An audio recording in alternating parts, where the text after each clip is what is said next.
Okay, it is 8 o'clock, so let's go ahead and get this show on the road.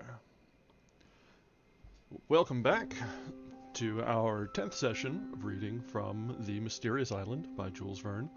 We're coming up on the end. We probably have tonight, and I expect one more session, probably a short one on Tuesday to finish us up.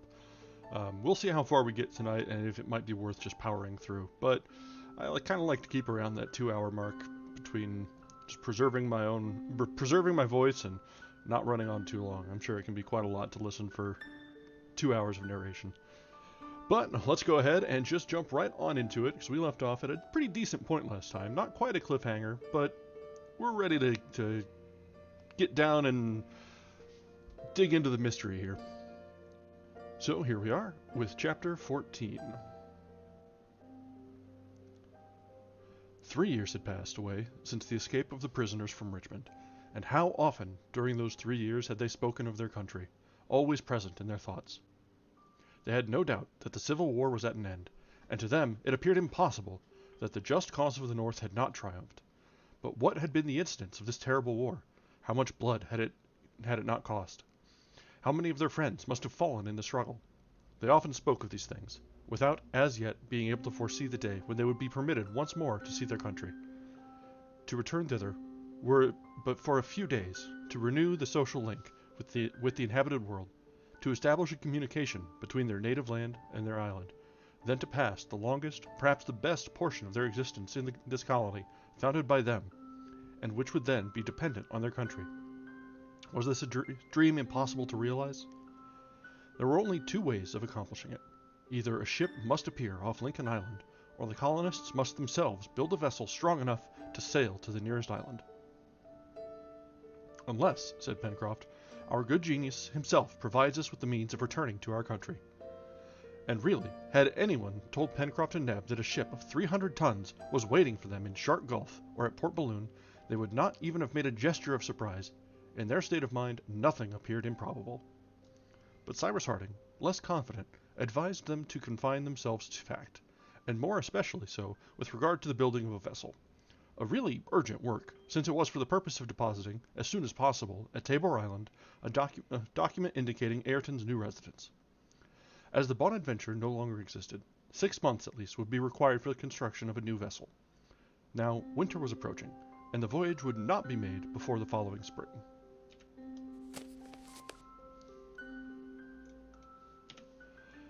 "We have time to get everything ready for the fine season," remarked the engineer, who was consulting with Pencroft about these matters. "I think, therefore, my friend, that since we have to rebuild our vessel, it will be best to give her larger dimensions. The arrival of the Scotch yacht at Tabor Island is very uncertain. It may even be that, having arrived several months ago, she has again sailed after having vainly searched for some trace of Ayrton. Will it not then be best to build a ship which, if necessary, could take us either to the Polynesian archipelago or to New Zealand? What do you think?" "I think, Captain," answered the sailor, "I think that you are as capable of building a large vessel as a small one. Neither the wood nor the tools are wanting. It is only a question of time." "And how many months would be required to build a vessel of from 250 to 300 tons?" asked Harding. 7 or 8 months, at least," replied Pencroft.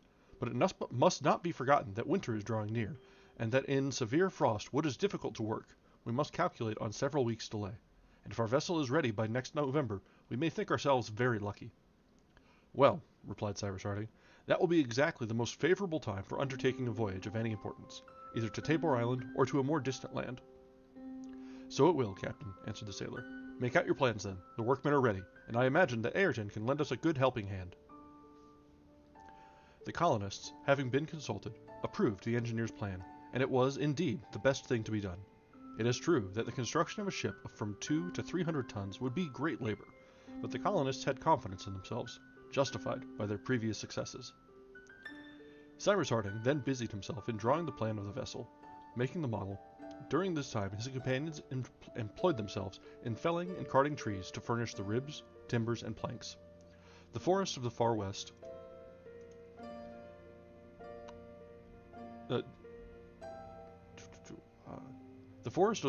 supplied the best oaks and elms. They took advantage of the opening already made on their last excursion to form a practicable road, which they named the Far West Road, and the trees were carried to the Chimneys, where the dockyard was established. As for the road in question, the choice of trees had rendered its direction somewhat capricious, but at the same time it facilitated the access to a large part of the Serpentine Peninsula.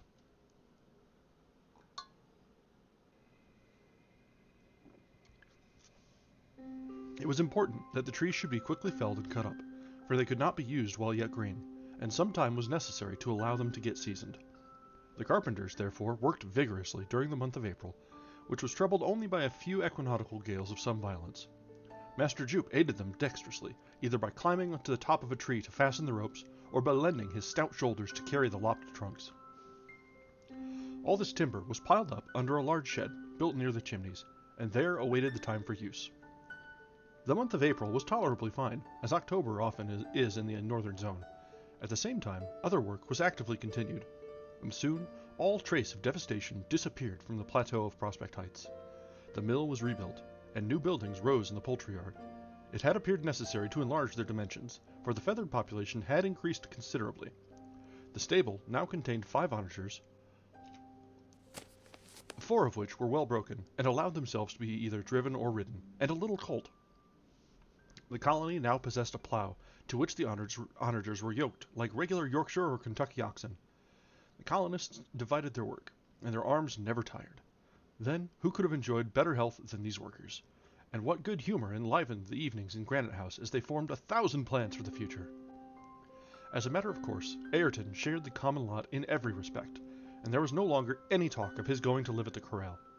Nevertheless, he was still sad and reserved, and joined more in the work than in the pleasures of his companions. But he was a valuable workman at need. Strong, skillful, ingenious, intelligent, he was esteemed and loved by all, and he could not be ignorant of it. In the meanwhile, the corral was not abandoned.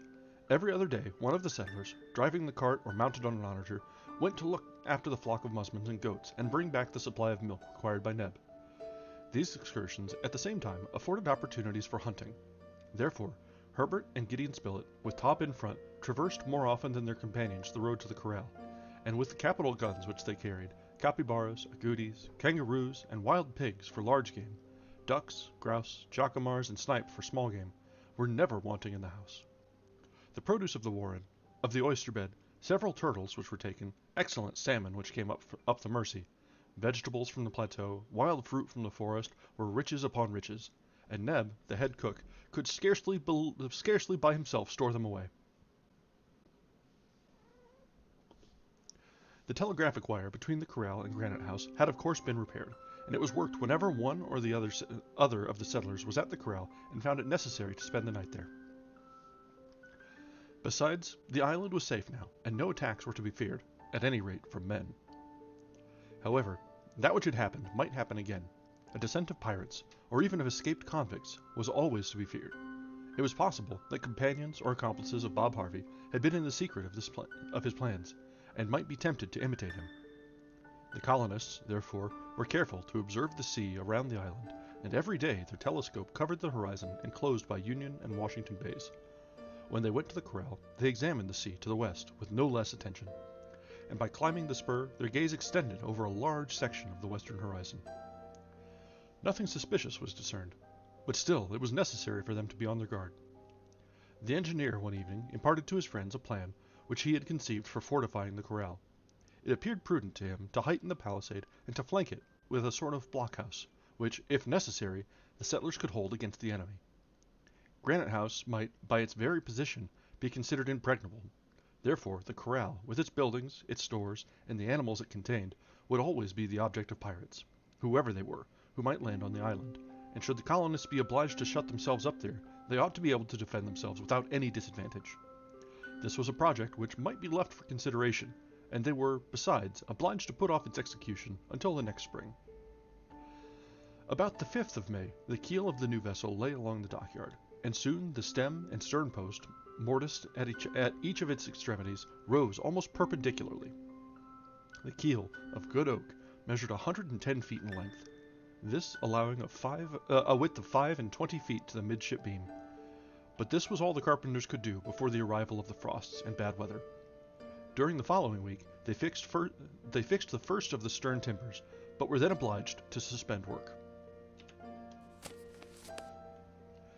During the last days of the month, the weather was extremely bad. The wind blew from the east, sometimes with the violence of a tempest. The engineer was somewhat uneasy on account of the dockyard shed, which, besides, he could not have established in any other place near to Granite House, for the islet only imperfectly sheltered the shore from the fury of the open sea, and in great storms the waves beat against the very foot of the granite cliff. But, very fortunately, these fears were not realized. The wind shifted to the southeast, and there the beach of Granite House was completely covered by Flotsam Point. Pencroft and Ayrton, the most zealous workmen at the new vessel, pursued their labor as long as they could. They were not men to mind the wind tearing at their hair, nor the rain wetting them to the skin, and a blow from a hammer is worth just as much in bad as in fine weather. But when a severe frost succeeded this wet period, the wood, its fibers acquiring the hardness of iron, became extremely difficult to work, and at about the 10th of June, shipbuilding was obliged to be entirely discontinued. Cyrus Harding and his companions had not omitted to observe how severe was the temperature during the winters of Lincoln Island. The cold was comparable to that experienced in the states of New England, situated at almost the same distance from the equator. In the northern hemisphere, or at any rate in the part occupied by British America in the north of the United States, this phenomenon is explained by the flat conformation of the territories bordering on the pole, and on which there is no intumescence of the soil to oppose any obstacle to the north winds. Here, in Lincoln Island, this explanation would not suffice. It has been observed, remarked Harding one day to his companions, that in equal latitudes the islands and coast regions are less tried by the cold than inland countries. I have often heard it asserted that the winters of Lombardy, for example, are not less rigorous than those of Scotland, which results from the sea restoring during the winter the heat which it received during the summer. Islands are, therefore, in a better situation for benefiting by this restitution.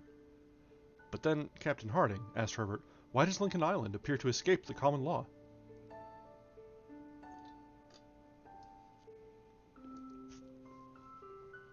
That is difficult to explain, answered the engineer. However, I should be disposed to conjecture that this peculiarity results from the situation of the island in the southern hemisphere, which, as you know, my boy, is colder than the northern hemisphere. Yes, said Herbert, and icebergs are met with in lower latitudes in the south than in the north of the Pacific. That is true, remarked Pencroft. And when I have been serving on board whalers, I have seen icebergs off Cape Horn. The severe cold experienced in Lincoln Island, said Gideon Spilett, may then perhaps be explained by the presence of floes or icebergs comparatively near to Lincoln Island. Your opinion is very admissible indeed, my dear Spilett, answered Cyrus Harding, and it is evidently to the proximity of icebergs that we owe our rigorous winters. I would draw your attention also to an entirely physical cause, which renders the southern colder than the northern hemisphere. In fact, since the sun is nearer to this hemisphere during the summer, it is necessarily more distant during the winter. This explains the excess of temperature in the two seasons. For if we find the winters very cold in Lincoln Island, we must not forget that the summers here, on the contrary, are very hot. But why, if you please, Captain, asked Pencroft, knitting his brows, why should our hemisphere, as you say, be so badly divided? Isn't it just that? Friend Pencroft, answered the engineer, laughing, whether just or not, we must submit to it, and here lies the reason for this peculiarity. The earth does not describe a circle around the sun, but an ellipse, as it must by the laws of rational mechanics.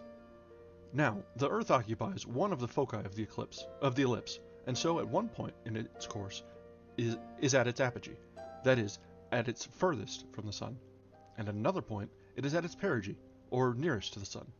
Now it happens that it is during the winter of the southern countries that it is at its most distant point from the sun, and consequently it is a situation for those regions to feel the greatest cold. Nothing can be done to prevent that, and men, Pencroft, however learned they may be, can never change anything of the cosmographical order established by God himself. And yet, added Pencroft, the world is very learned. What a big book, Captain, might be made with all that is known. And what a much bigger book still, with all that is not known, answered Harding. At last, for one reason or another, the month of June brought the cold with its accustomed intensity, and the settlers were often confined to Granite House. Ah! How wearisome this imprisonment was to them, and more particularly to Gideon Spilett. Look here, said he to Neb one day, I would give you by notarial deed all the estates which will come to me some day, if you were a good enough fellow to go, no matter where, and subscribe to some newspaper for me. Decidedly, the thing that is most essential to my happiness is the knowing every morning what has happened the day before in places other than this. Neb began to laugh. Upon my word, he replied, the only thing I think about is my daily work. The truth was that indoors, as well as out, there was no want of work. The colony of Lincoln Island was now at its highest point of prosperity, achieved by 3 years of continued hard work. The destruction of the brig had been a new source of riches.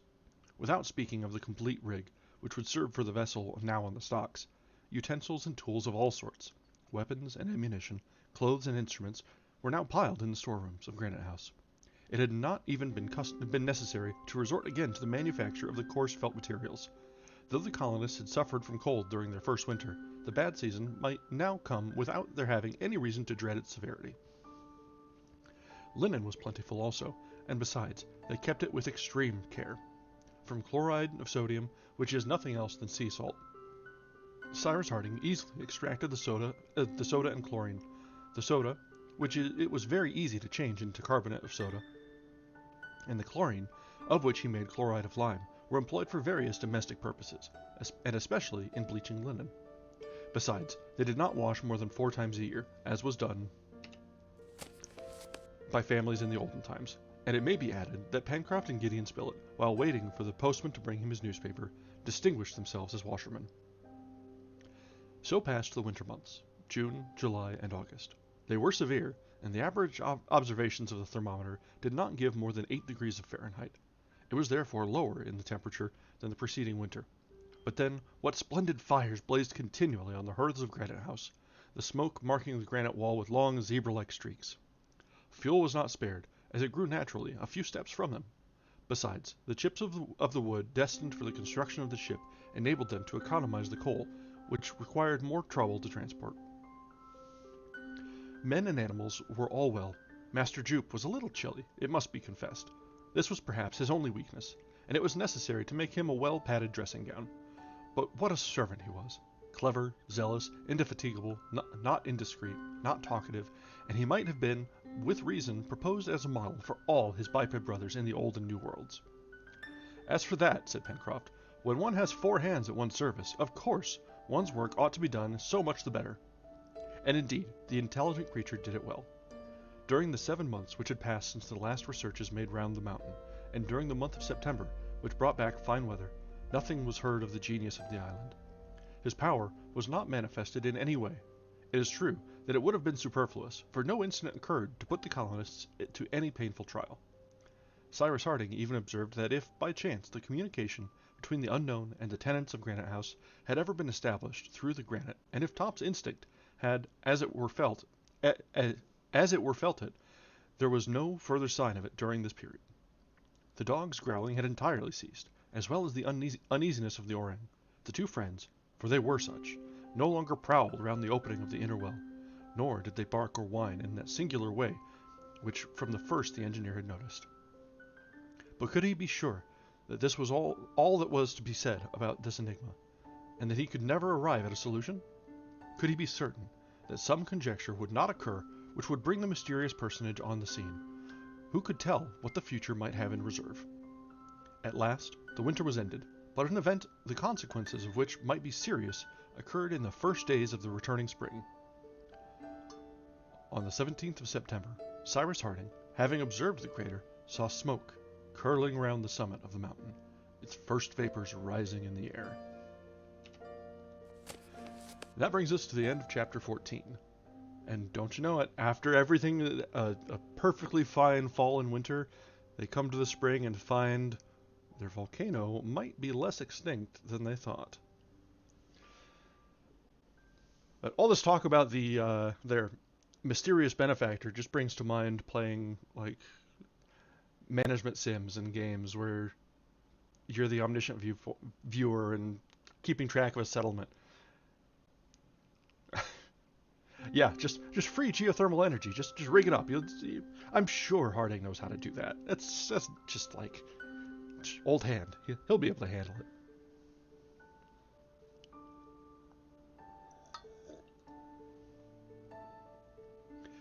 Well, let's carry on. We're at a nice pace and things are happening. So, chapter 15. The colonists, warned by the engineer, left their work and gazed in silence at the summit of Mount Franklin. The volcano had awoke, and the vapor had penetrated the mineral layer heaped at the bottom of the crater. But would the subterranean fires provoke any violent eruption? This was an event which could not be foreseen. However, even while admitting the possibility of an eruption, it was not probable that the whole of Lincoln Island would suffer from it. The flow of volcanic matter is not always disastrous, and the island had already undergone this trial, as was shown by the streams of lava hardened on the northern slopes of the mountain. Besides, from the shape of the crater, the opening broken in the upper edge, the matter would be thrown to the side opposite the fertile regions of the island. However, the past did not necessarily answer for the future. Often, at the summit of volcanoes, the old craters close and new ones open. This had occurred in the 2 hemispheres, at Etna, Popocatépetl, and Orizaband. On the eve of an eruption, there is everything to be feared. In fact, an earthquake, a phenomenon which often accompanies volcanic eruption, is enough to change the interior arrangement of a mountain and to open new outlets for the burning lava. Cyrus Harding explained these things to his companions, and, without exaggerating the state of things, he told them all the pros and cons. After all, they could not prevent it. It did not appear likely that Granite House would be threatened, unless the ground was shaken by an earthquake, but the corral would be in great danger should a new crater open in the southern side of Mount Franklin.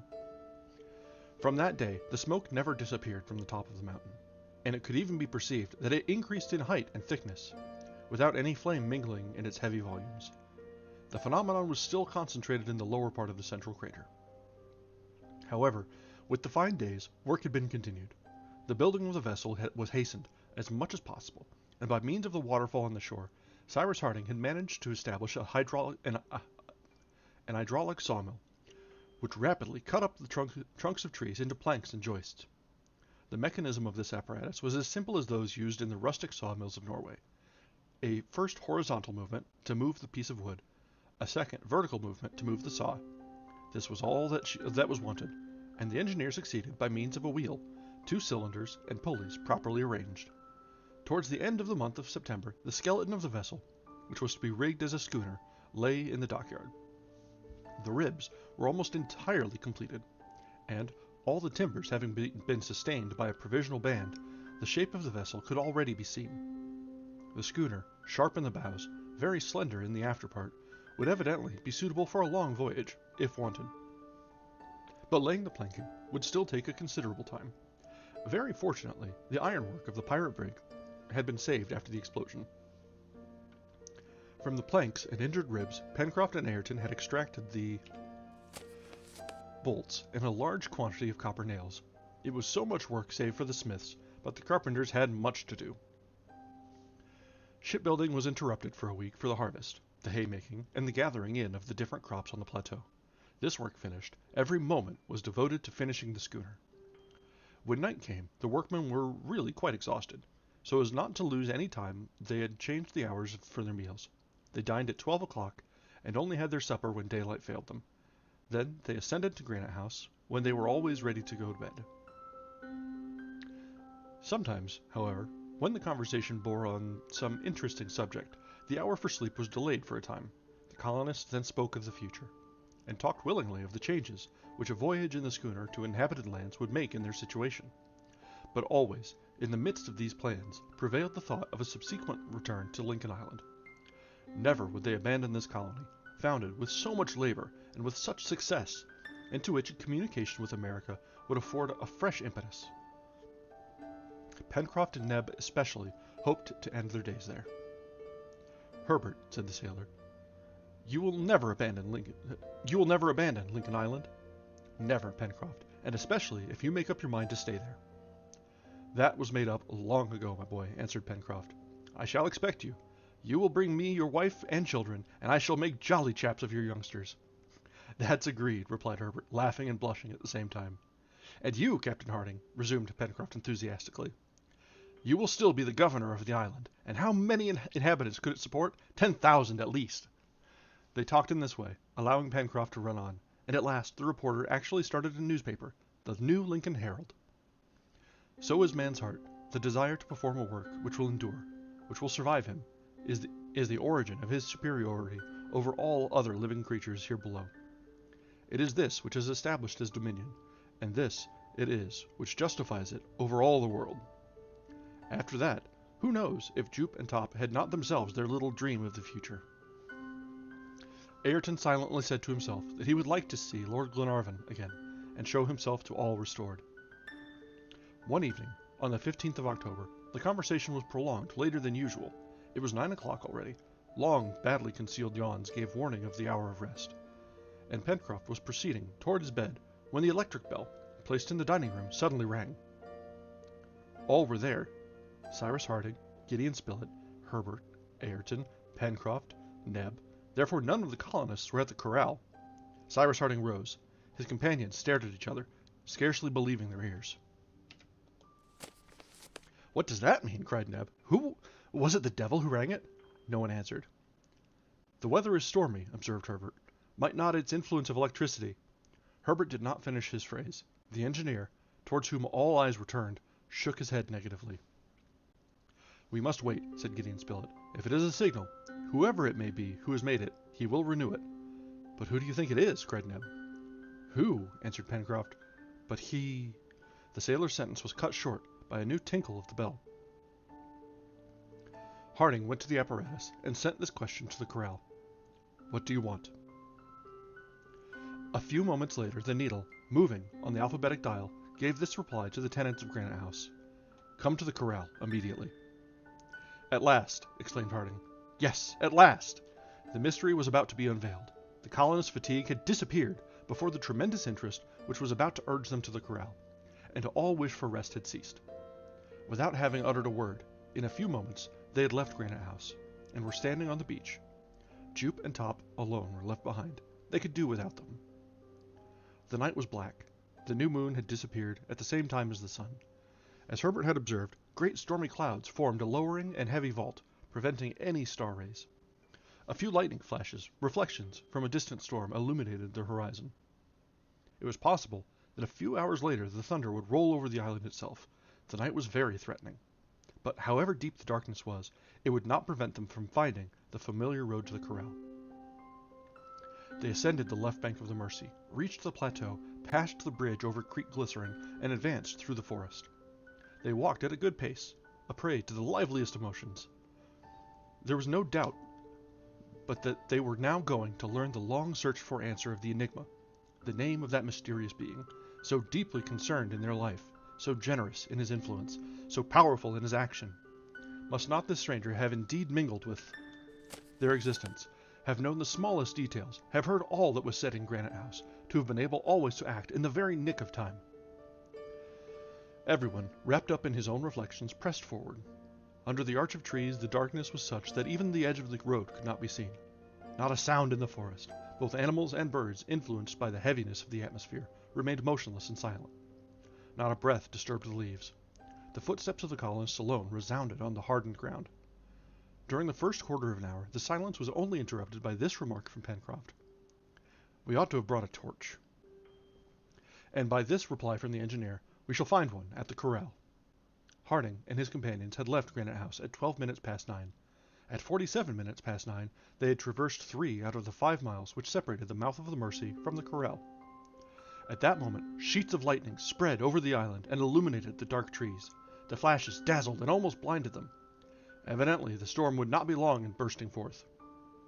The flashes gradually became brighter and more rapid. Distant thunder growled in the sky. The atmosphere was stifling. The colonists proceeded, as if they were urged onward by some irresistible force. At 10 o'clock, a vivid flash showed them the palisade, and as they reached the gate, the storm burst forth with tremendous fury. In a minute, the corral was crossed, and Harding stood before the hut.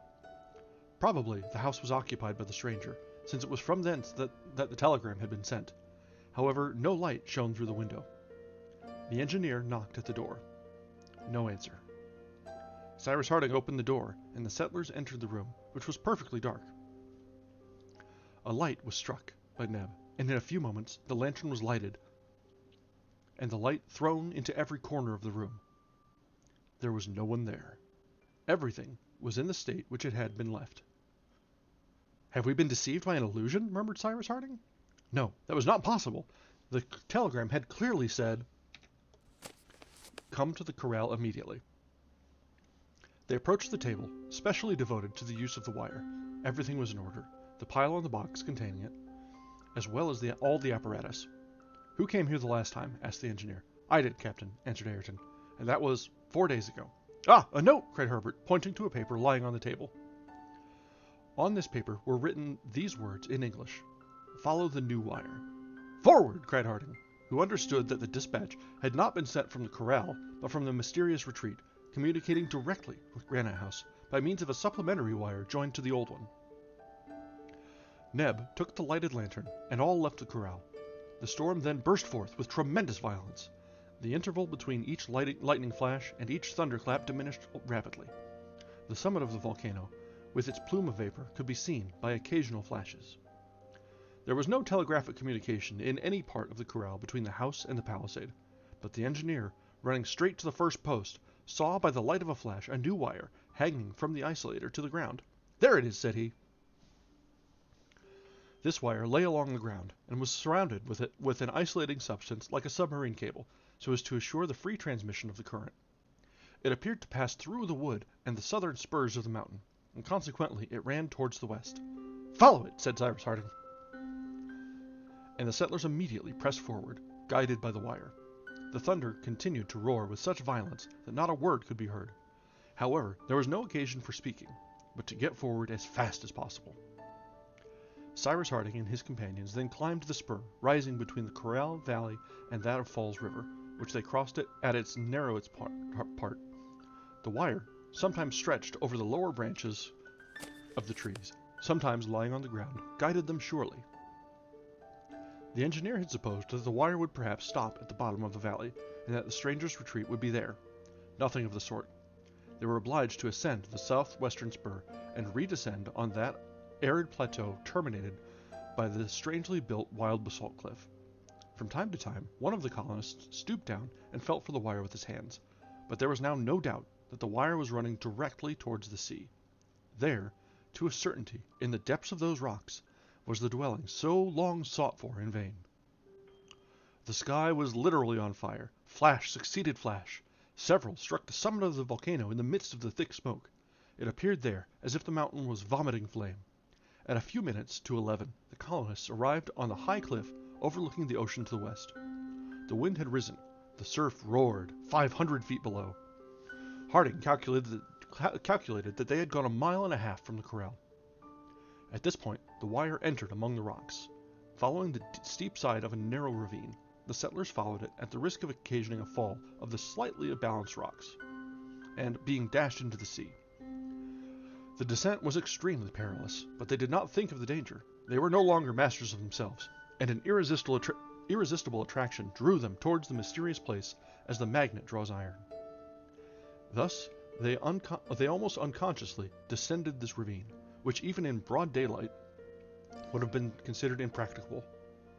The stones rolled and sparkled like fiery balls when they crossed through the gleams of light. Harding was first, Ayrton last. On they went, step by step. Now they slid over the slippery rock, then they struggled to their feet and scrambled on. At last, the wire touched the rocks on the beach. The colonists had reached the bottom of the basalt cliff. There appeared a narrow ridge, running horizontally, parallel with the sea. The settlers followed the wire along it. They had not gone 100 paces when the ridge, by a moderate incline, sloped down to the level of the sea. The engineer seized the wire and found that it disappeared beneath the waves. His companions were stupefied. A cry of disappointment, almost a cry of despair, escaped them. Must they then plunge beneath the water and seek there for some submarine cavern? In their excited state, they would not have hesitated to do it. The engineer stopped them. He led his companions to a hollow in the rocks, and there, "We must wait," said he. "The tide is high. At low water, the way will be open." "But what can make you think?" asked Pencroft. "He would not have called us if the means had been wanting to enable us to reach him." Cyrus Harding spoke in a tone of such thorough conviction that no objection was raised. His remark, besides, was logical. It was quite possible that an opening, practicable at low water, though hidden now by the high tide, opened at the foot of the cliff. There was some time to wait. The colonists remained silently crouching in a deep hollow. Rain now began to fall in torrents. The thunder was re-echoed among the rocks with a grand sonorousness. The colonists' emotion was great. 1,000 strange and extraordinary ideas crossed their brains, and they expected some grand and superhuman apparition, which alone could come up to the notion they had formed of the mysterious genius of the island. At midnight, Harding, carrying the lantern, descended to the beach to reconnoiter. The engineer was not mistaken. The beginning of an immense excavation could be seen under the water. There, the wire bending at a right angle, entered the yawning gulf. Cyrus Harding returned to his companions and said simply, "In an hour, the opening will be practicable." "It is there, then?" said Pencroft. "Did you doubt it?" returned Harding. "But this cavern must be filled with water to a certain height," observed Herbert. "Either the cavern will be completely dry," replied Harding, "and in that case we can traverse it on foot, or it will not be dry, and some means of transport will be put at our disposal." An hour passed. All climbed down through the rain to the level of the sea. There was now 8 feet of the opening above the water. It was like the arch of a bridge, under which rushed the foaming water. Leaning forward, the engineer saw a black object on the water. He drew it towards him. It was a boat, moored to some interior projection of the cave. The boat was iron-plated. 2 oars lay at the bottom. "Jump in," said Harding.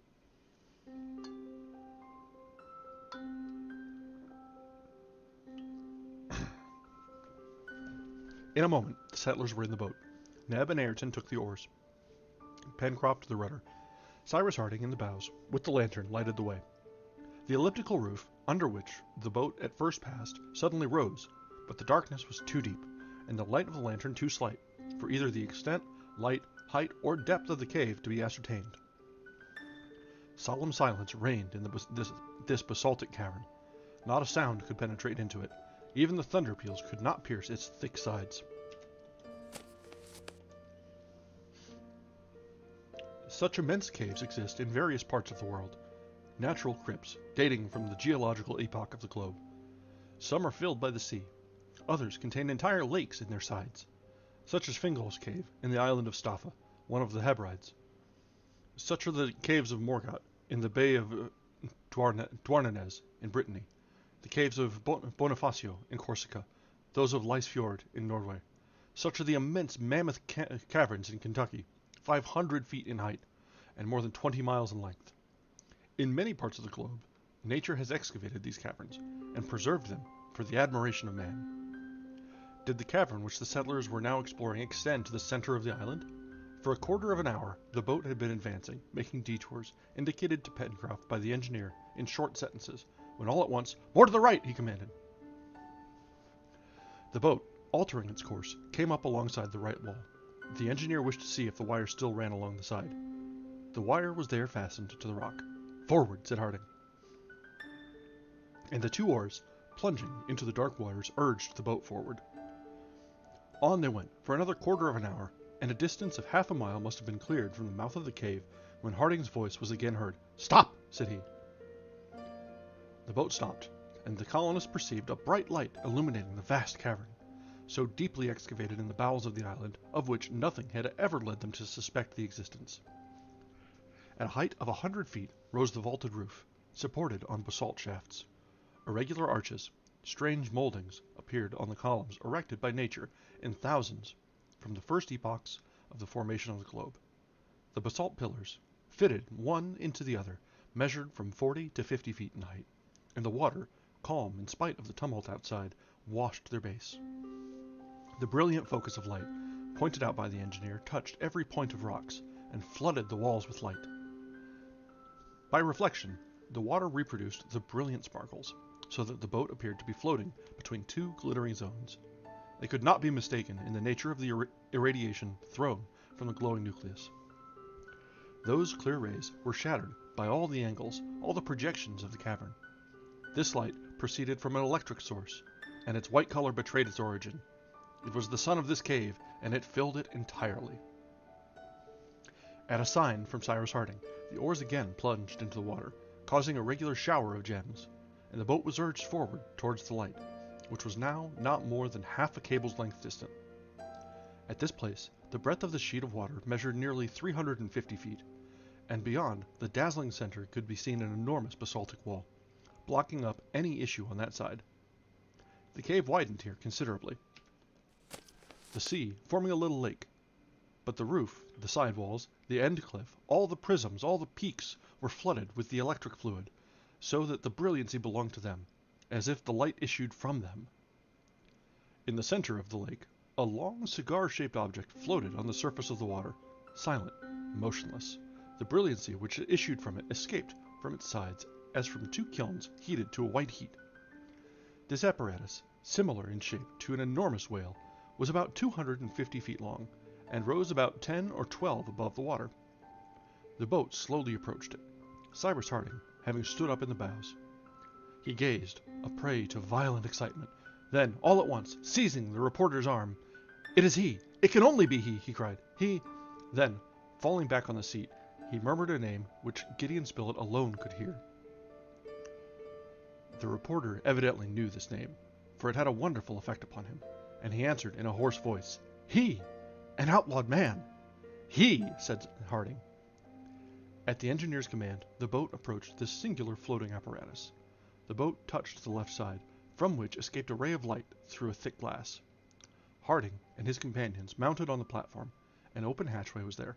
All darted down the opening. At the bottom of the ladder was a deck, lighted by electricity.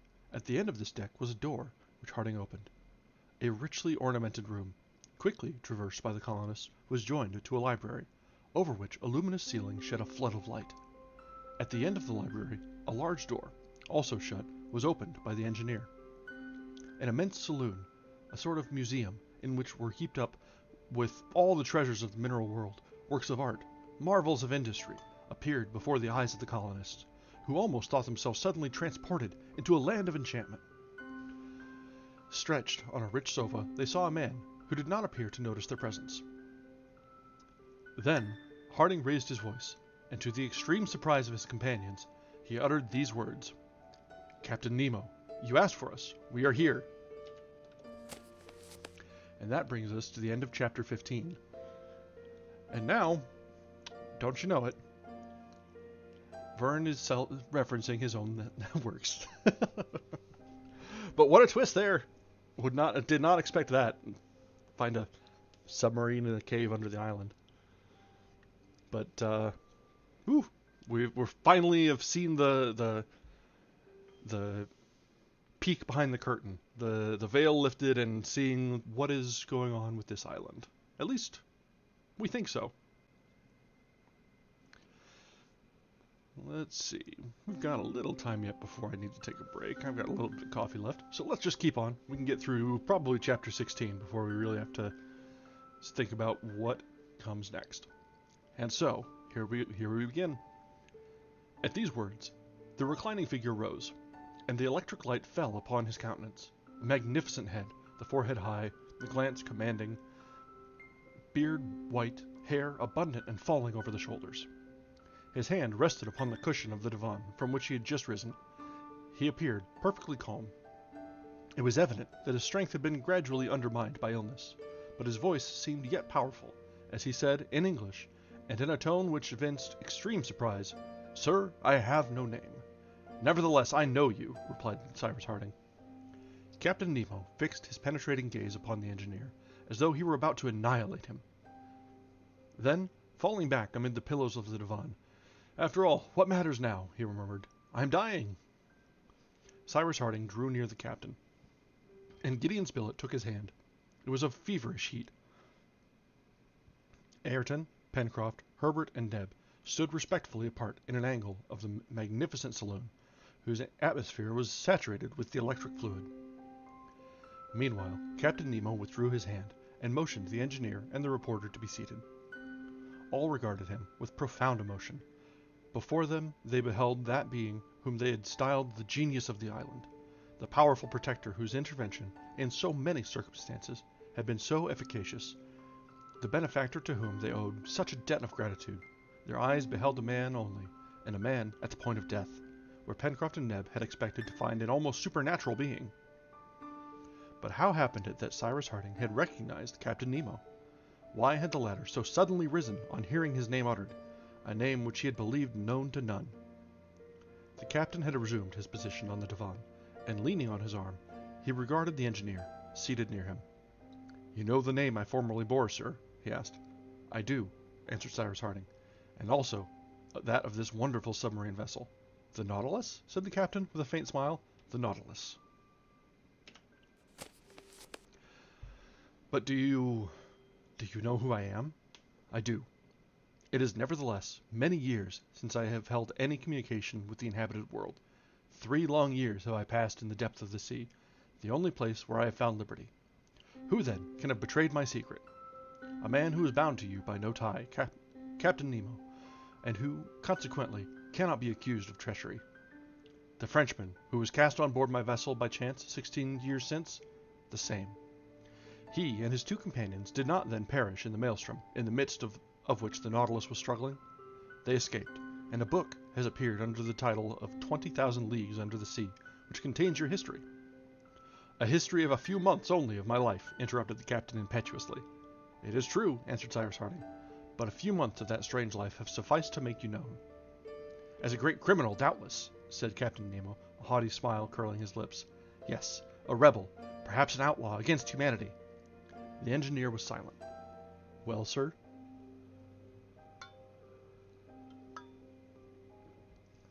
"It is not for me to judge you, Captain Nemo," answered Cyrus Harding. "At any rate, as regards your past life, I am, with the rest of the world, ignorant of the motives which induced you to adopt this strange mode of existence, and I cannot judge of effects without knowing their causes. But what I do know is, that a beneficent hand has constantly protected us since our arrival on Lincoln Island, that we all owe our lives to a good, generous, and powerful being, and that this being, so powerful, good, and generous, Captain Nemo, is yourself." "It is I," answered the captain simply. The engineer and the reporter rose. Their companions had drawn near, and the gratitude with which their hearts were charged was about to express itself in their gestures and words. Captain Nemo stopped them by a sign, and in a voice which betrayed more emotion than he doubtless intended to show. "Wait till you have heard all," he said.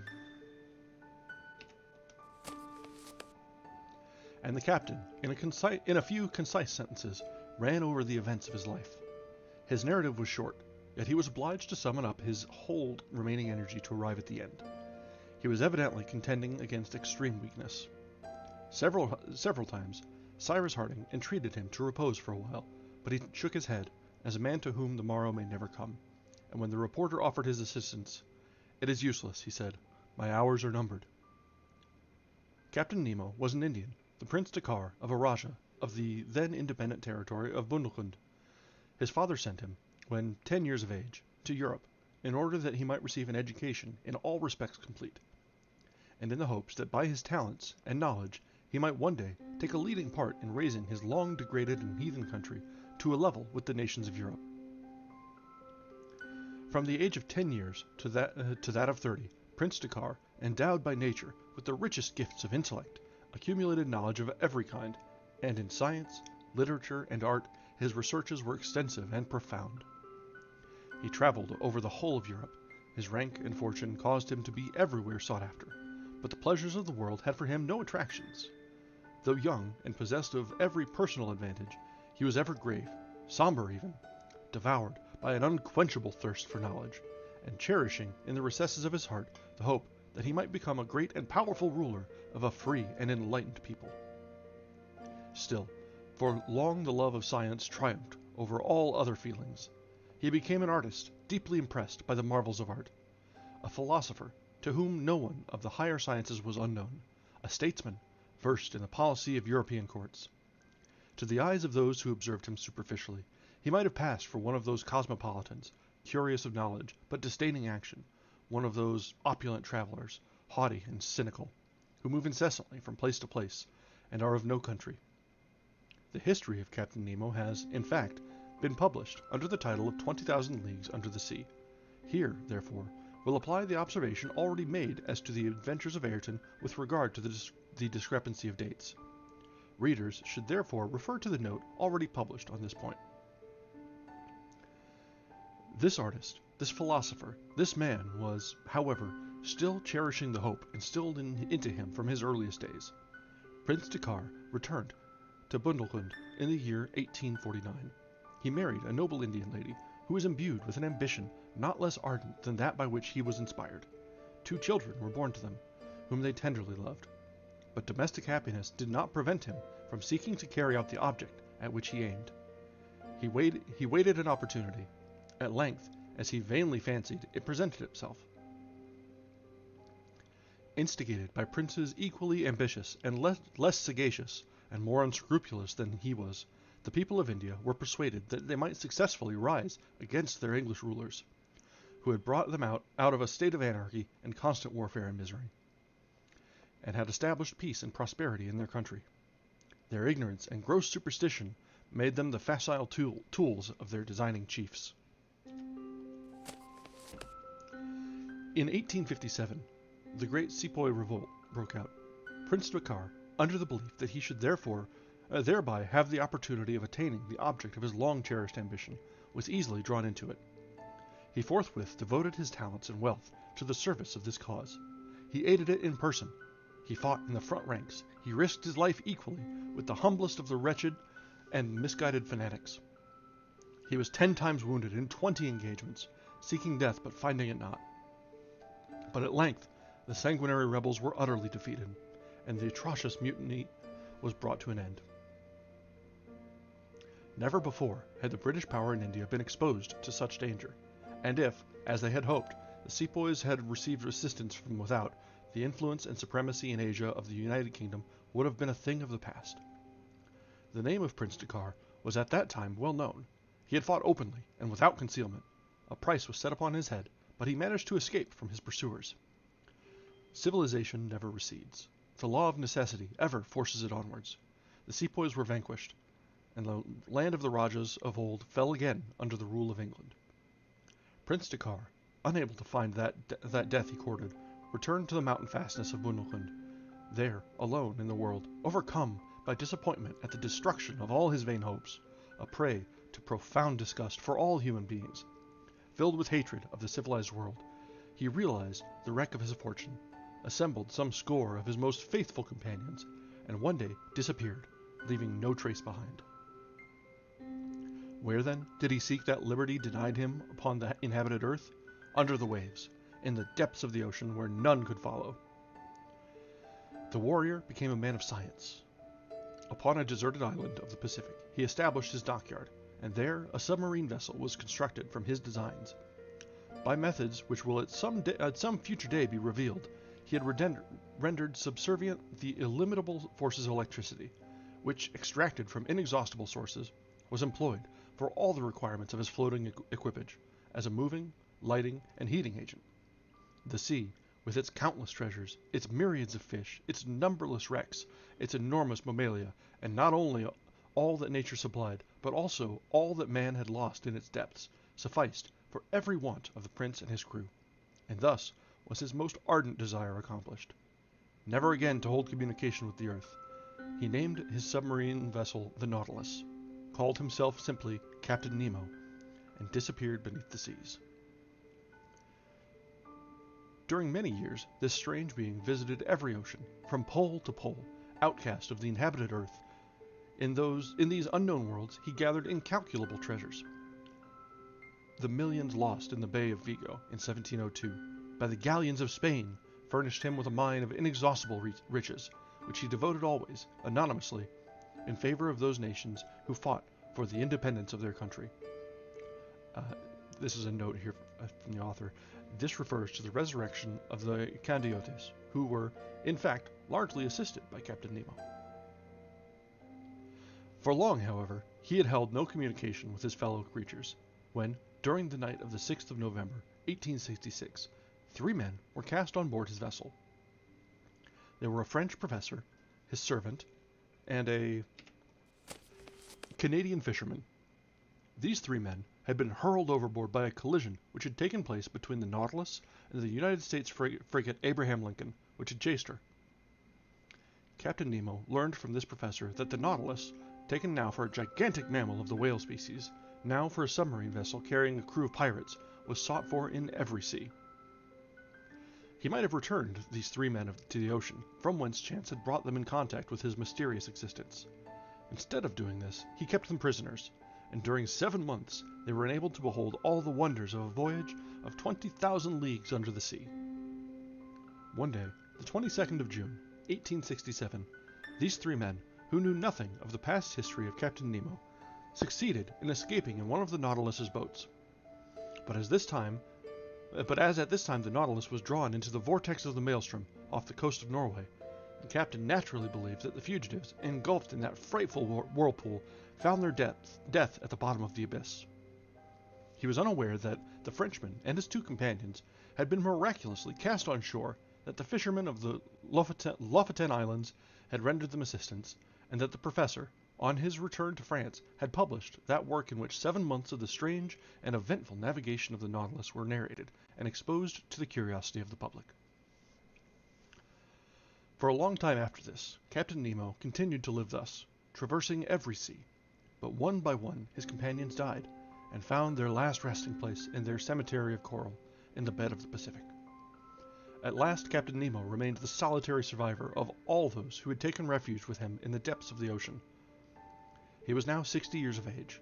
Although alone, he succeeded in navigating the Nautilus towards one of those submarine caverns which had sometimes served him as a harbor. One of these ports was hollowed beneath Lincoln Island, and at this moment furnished an asylum to the Nautilus.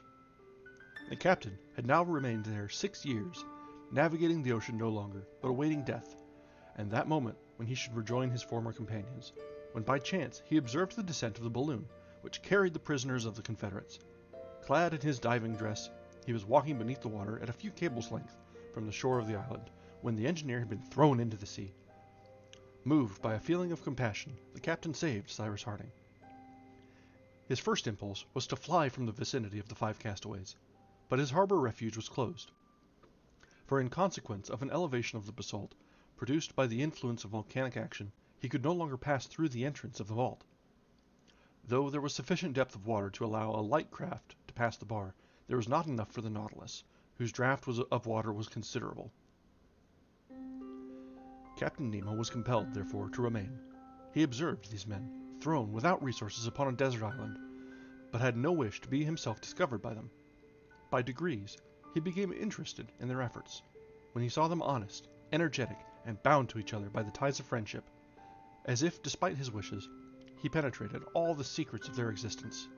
By means of the diving dress, he could easily reach the well in the interior of Granite House, and climbing by the projections of rock to its upper orifice, he heard the colonists as they recounted the past, and studied the present and future.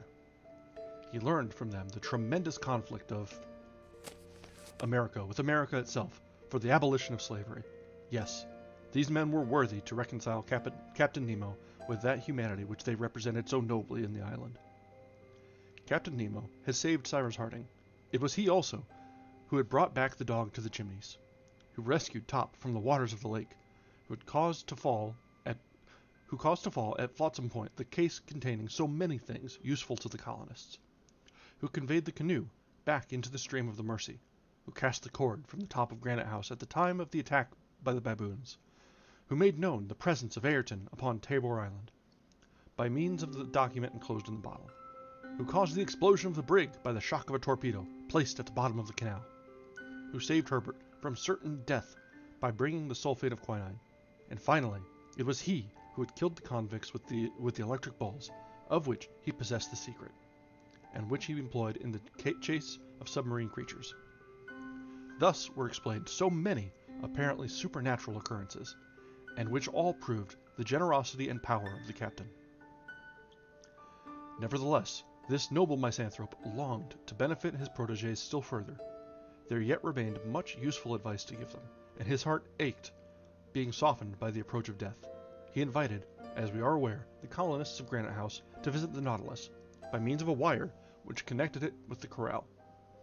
Possibly, he would not have done this had he not been aware that Cyrus Harding was sufficiently acquainted with his history to address him by the name of Nemo.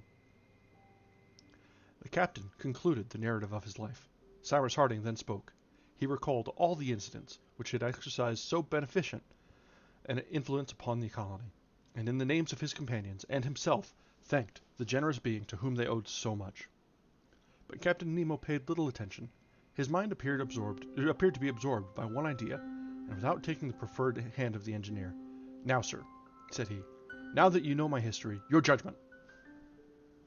In saying this, the captain evidently alluded to an important incident witnessed by the three strangers thrown on board his vessel, and which the French professor had related in his work, causing a profound and terrible sensation. Some days previous to the flight of the professor and his two companions, the Nautilus, being chased by a frigate in the north of the Atlantic, had hurled herself as a ram upon this frigate, and sunk her without mercy. Cyrus Harding understood the captain's allusion, and was silent. "It was an enemy's frigate," exclaimed Captain Nemo, transformed for an instant into the Prince Dakkar. "An enemy's frigate! It was she who attacked me. I was in a narrow and shallow bay. The frigate barred my way, and I sank her." A few moments of silence ensued. Then the captain demanded, "What think you of my life, gentlemen?" Cyrus Harding extended his hand to the ci-devant prince, and replied gravely, "Sir, your error was in supposing that the past can be resuscitated, and in contending against inevitable progress. It is one of those errors which some admire, others blame, which God alone can judge. He who is mistaken in an action which he certainly believes to be right may be an enemy, but retains our esteem. Your error is one that we may admire, and your name has nothing to fear from the judgment of history, which does not condemn heroic folly, but its results." The old man's breast swelled with emotion, and raising his hand to heaven, was I wrong or in the right?" he muttered. Cyrus Harding replied, "All great actions return to God, from whom they are derived. Captain Nemo, we, whom you have succored, shall ever mourn your loss." Herbert, who had drawn near the captain, fell on his knees and kissed his hand. A tear glistened in the eyes of the dying man. "My child," he said, "may God bless you." That brings us to the end of chapter 16. And wow, oh wow.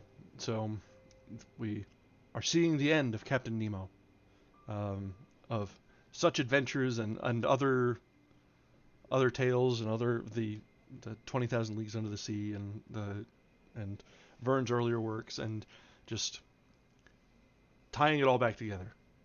Not quite a sequel, this, but he's got his own little world built up, interconnections between his works. It's interesting to see.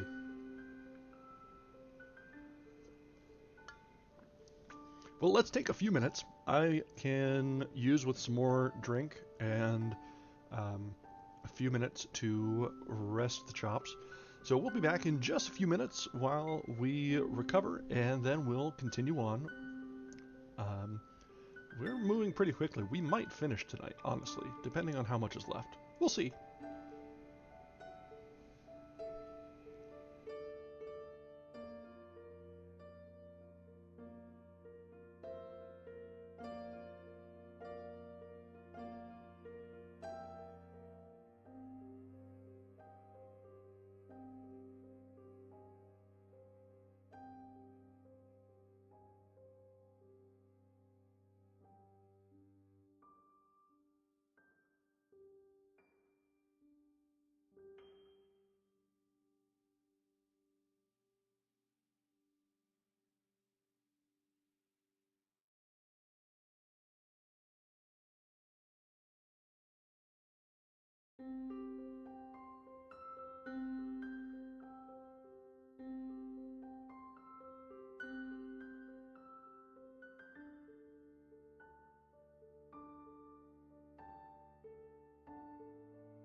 Okay, we are back.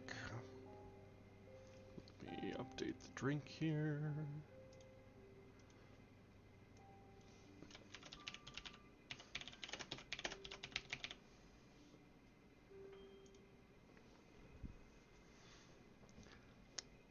This is a new one. I've not had a whole lot. I had not found it before I went out to the store recently.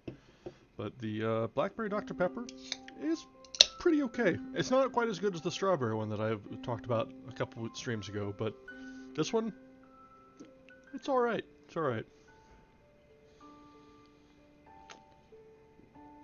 It smells fantastic. It smells better than it tastes, but it does still taste pretty good. Alright, well then, the cats have had their attention. The furnace turned on, and Simba has promptly found the vent, so he is probably going to be planted there for the duration of the evening. So we'll go ahead and carry on ourselves. We're making very good progress tonight, so we'll see how much further we get, and if we can make a last push to reach the ending tonight. If not, we'll have a short stream on Tuesday to wrap things up and have some closing thoughts. We'll just see where the night takes us. So let's start back in with Chapter 17. The day had returned. No ray of light penetrated into the profundity of the cavern. It being high water, the entrance was closed by the sea. The artificial light, which escaped in long streams from the skylights of the Nautilus, was as vivid as before, and the sheet of water shone around the floating vessel. An extreme exhaustion now overcame Captain Nemo, who had fallen back upon the divan. It was useless to contemplate removing him to Granite House, for he had expressed his wish to remain in the midst of those marvels of the Nautilus, which millions could not have purchased, and to wait there for that death which was swiftly approaching. During a long interval of prostration, which rendered him almost unconscious, Cyrus Harding and Gideon Spilett attentively observed the condition of the dying man. It was apparent that his strength was gradually diminishing. That frame, once so robust, was now but the fragile tenement of a departing soul. All of life was concentrated in the heart and head. The engineer and reporter consulted in whispers. Was it possible to render any aid to the dying man? Might his life, if not saved, be prolonged for some days?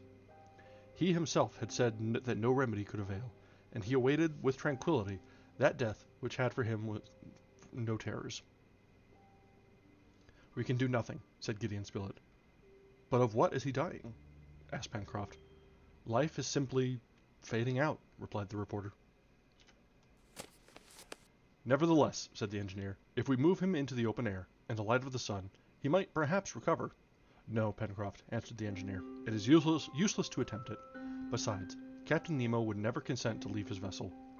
He has lived for a dozen years on board the Nautilus, and on board the Nautilus he desires to die." Without doubt, Captain Nemo heard Cyrus Harding's reply, for he raised himself slightly, and in a voice more feeble, but always intelligible. "You are right, sir," he said. "I shall die here. It is my wish, and therefore I have a request to make of you." Cyrus Harding and his companions had drawn near the divan, and now arranged the cushions in such a manner as to better support the dying man. They saw his eyes wander over all the marvels of his saloon, lighted by the electric rays which fell from the arabesques of the luminous ceiling. He surveyed, one after the other, the pictures hanging from the splendid tapestries of the partitions, the chefs-d'oeuvres of the Italian, Flemish, French, and Spanish masters, the statues of marble and bronze on their pedestals, the magnificent organ leaning against the after partition, the aquarium, in which bloomed the most wonderful productions of the sea, marine plants, zoophytes, chaplets of pearls of inestimable value, and finally his eyes rested on this device, inscribed over the pediment of the museum, the motto of the Nautilus, Mobilis in Mobile. His glance seemed to rest fondly, for the last time, on these masterpieces of art and nature, to which he had limited his horizon during a sojourn of so many years in the abysses of the seas. Cyrus Harding respected the captain's silence, and waited till he should speak. After some minutes, during which, doubtless, he passed in review his whole life, Captain Nemo turned to the colonists and said, "You consider yourselves, gentlemen, under some obligations to me. Captain, believe us that we would give our lives to prolong yours. Promise, then, continued Captain Nemo, to carry out my last wishes, and I shall be repaid for all I have done for you. We promise, said Cyrus Harding. And by this promise he bound both himself and his companions. Gentlemen, resumed the captain, tomorrow I shall be dead. Herbert was about to utter an exclamation, but a sign from the captain arrested him. Tomorrow I shall die, and I desire no other tomb than the Nautilus. It is my grave. All my friends repose in the depths of the ocean. Their resting place shall be mine. These words were received with profound silence. Pay attention to my wishes, he continued. The Nautilus is imprisoned in this grotto, the entrance of which is blocked up, but although egress is impossible, the vessel may at least sink in the abyss, and there bury my remains. The colonists listened reverently to the words of the dying man. Tomorrow, after my death, Mr. Harding, continued the captain, yourself and your companions will leave the Nautilus, for all the treasures it contains must perish with me. One token alone will remain with you, of Prince Dakkar, with whose history you are now acquainted. That coffer yonder contains diamonds of the value of many millions, most of them mementos of the time when, husband and father, I thought happiness possible for me, and a collection of pearls gathered by my friends and myself in the depths of the ocean. Of this treasure, at a future day, you may make good use. In the hands of such men as yourselves and your comrades, Captain Harding, money will never be a source of danger. From on high, I shall still participate in your enterprises, and I fear not that they will prosper. After a few moments' repose, necessitated by his extreme weakness, Captain Nemo continued, Tomorrow you will take the coffer, and you will leave the saloon, of which you will close the door.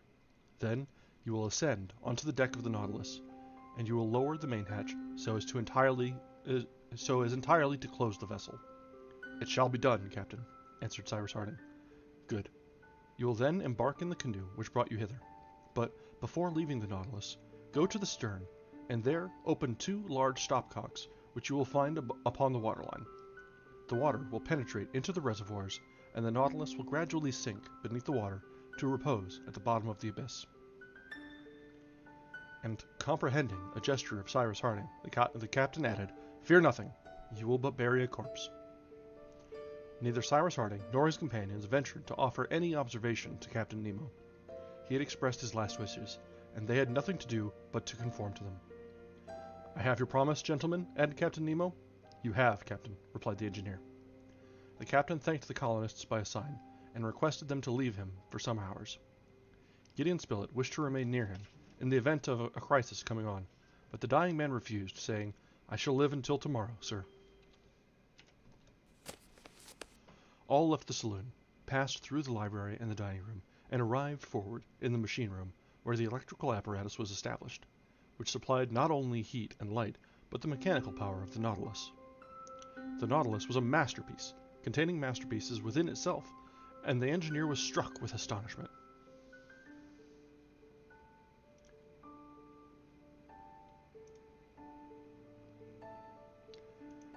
The colonists mounted the platform, which rose 7 or 8 feet above the water. There they beheld a thick glass lenticular covering, which protected a kind of large eye, from which flashed forth light. Behind this eye was apparently a cabin containing the wheels of the rudder, and in which was stationed the helmsman, when he navigated the Nautilus over the bed of the ocean, which the electric rays would evidently light up to a considerable distance. Cyrus Harding and his companions remained for a time silent, for they were vividly impressed by what they had just seen and heard, and their hearts were deeply touched by the thought that he whose arm had so often aided them, the protector whom they had known but a few hours, was at the point of death. Whatever might be the judgment pronounced by posterity upon the events of this, so to speak, extra-human existence, the character of Prince Dakkar would ever remain as one of those whose memory time can never efface. What a man, said Pencroft. Is it possible that he can have lived at the bottom of the sea? And it seems to me that perhaps he has not found peace there any more than elsewhere. The Nautilus, observed Ayrton, might have enabled us to leave Lincoln Island and reach some inhabited country. Good heavens! Exclaimed Pencroft. I, for one, would never risk myself in such a craft. To sail on the seas, good, but under the seas, never. I believe, Pencroft, answered the reporter, that the navigation of a submarine vessel, such as the Nautilus, ought to be very easy, and that we should soon become accustomed to it. There will be no storms, no lee shore to fear. At some feet beneath the surface, the waters of the ocean are as calm as those of a lake. That may be, replied the sailor, but I prefer a gale of wind on board a well-found craft. A vessel is built to sail on the sea, and not beneath it. My friends, said the engineer, it is useless, at any rate, as regards the Nautilus, to discuss the question of submarine vessels. The Nautilus is not ours, and we have not the right to dispose of it. Moreover, we could in no case avail ourselves of it, independently of the fact that it would be impossible to get it out of this cavern, whose entrance is now closed by the uprising of the basaltic rocks. Captain Nemo's wish is that it shall be buried with him. His wish is our law, and we will fulfill it. After a somewhat prolonged conversation, Cyrus Harding and his companions again descended to the interior of the Nautilus. There, they took some refreshment and returned to the saloon. Captain Nemo had somewhat rallied from the prostration which had overcome him, and his eyes shone with their wonted fire. A faint smile even curled his lips. The colonists drew around him. Gentlemen, said the captain, you are brave and honest men. You have devoted yourselves to the common weal. Often have I observed your conduct. I have esteemed you. I esteem you still. Your hand, Mr. Harding. Cyrus Harding gave his hand to the captain, who clasped it affectionately. It is well, he murmured. He resumed. But enough of myself. I have to speak concerning yourselves and this Lincoln Island, upon which you have taken refuge. You now desire to leave it? To return, Captain, answered Pencroft quickly. To return, Pencroft? Said the captain with a smile. I know, it is true, your love for this island. You have helped to make it what it is now, and it seems to you a paradise. Our project, Captain, interposed Cyrus Harding, is to annex it to the United States, and to establish for our shipping a port so fortunately situated in this part of the Pacific. Your thoughts are with your country, gentlemen, continued the captain. Your toils are for her prosperity and glory. You are right, one's native land. There should one live, there die, and I die far from all I loved. You have some last wish to transmit, said the engineer with emotion. Some souvenir to send to those friends you've left in the mountains of India? No, Captain Harding, no friends remain to me. I am the last of my race, and to all whom I have known I have long been as are the dead. But to return to yourselves, solitude, isolation are painful things, and beyond human endurance. I die of having thought it possible to live alone. You should, therefore, dare all in the attempt to leave Lincoln Island, and see once more the land of your birth. I am aware that those wretches have destroyed the vessel you have built. We propose to construct a vessel, said Gideon Spilett, sufficiently large to convey us to the nearest land. But if we should succeed, sooner or later we shall return to Lincoln Island. We are attached to it by too many recollections ever to forget it. It is here that we have known Captain Nemo, said Cyrus Harding. It is here only that we can make our home, added Herbert. And here shall I sleep the sleep of eternity, if, replied the captain. He paused for a moment, and instead of completing the sentence, said simply, Mr. Harding, I wish to speak with you. Alone. The engineer's companions, respecting the wish, retired. Cyrus Harding remained but a few minutes alone with Captain Nemo, and soon recalled his companions, but he said nothing to them of the private matters which the dying man had confided to him. Gideon Spilett now watched the captain with extreme care. It was evident that he was no longer sustained by his moral energy, which had lost the power of reaction against his physical weakness.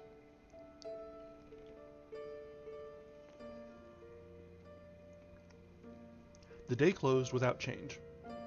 The colonists did not quit the Nautilus for a moment. Night arrived, although it was impossible to distinguish it from day in the cavern. Captain Nemo suffered no pain, but he was visibly sinking.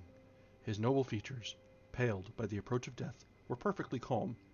Inaudible words escaped at intervals from his lips, bearing upon various incidents of his checkered career. Life was evidently ebbing slowly, and his extremities were already cold.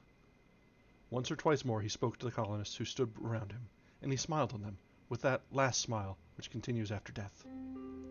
At length, shortly after midnight, Captain Nemo, by his supreme effort, succeeded in folding his arms across his breast, as if wishing in that attitude to compose himself for death. By 1 o'clock, his glance alone showed signs of life. A dying light gleamed in those eyes, once so brilliant. Then, murmuring the words, "God and my country," he quietly expired. Cyrus Harding, bending low, closed the eyes of him who had once been the Prince Dakkar, and was now not even Captain Nemo. Herbert and Pencroft sobbed aloud. Tears fell from Ayrton's eyes. Neb was on his knees by the reporter's side, motionless as a statue. Then Cyrus Harding, extending his hand over the forehead of the dead, said solemnly, "May his soul be with God." Turning to his friends, he added, "Let us pray for him whom we have lost." Some hours later, the colonists fulfilled the promise made to the captain by carrying out his dying wishes. Cyrus Harding and his companions quitted the Nautilus, taking with them the only memento left them by their benefactor, the coffer which contained wealth amounting to millions. The marvelous saloon, still flooded with light, had been carefully closed. The iron door leading on deck was then securely fastened in such a manner as to prevent even a drop of water from penetrating to the interior of the Nautilus. The colonists then descended into the canoe, which was moored to the side of the submarine vessel. The canoe was now brought around to the stern. There, at the waterline, were two large stopcocks, communicating with the reservoirs employed in the submersion of the vessel. The stopcocks were opened, the reservoirs filled, and the Nautilus, slowly sinking, disappeared beneath the surface of the lake. But the colonists were yet able to follow its descent through the waves. The powerful light it gave forth lighted up the translucent water, while the cavern became gradually obscure. At length, this vast effusion of electric light faded away, and soon after the Nautilus, now the tomb of Captain Nemo, reposed in its ocean bed.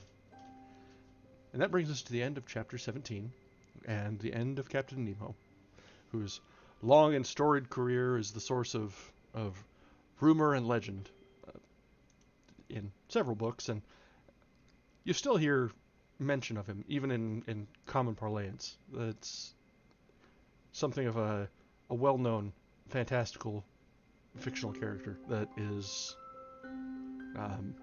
one to be known and remembered from time to time.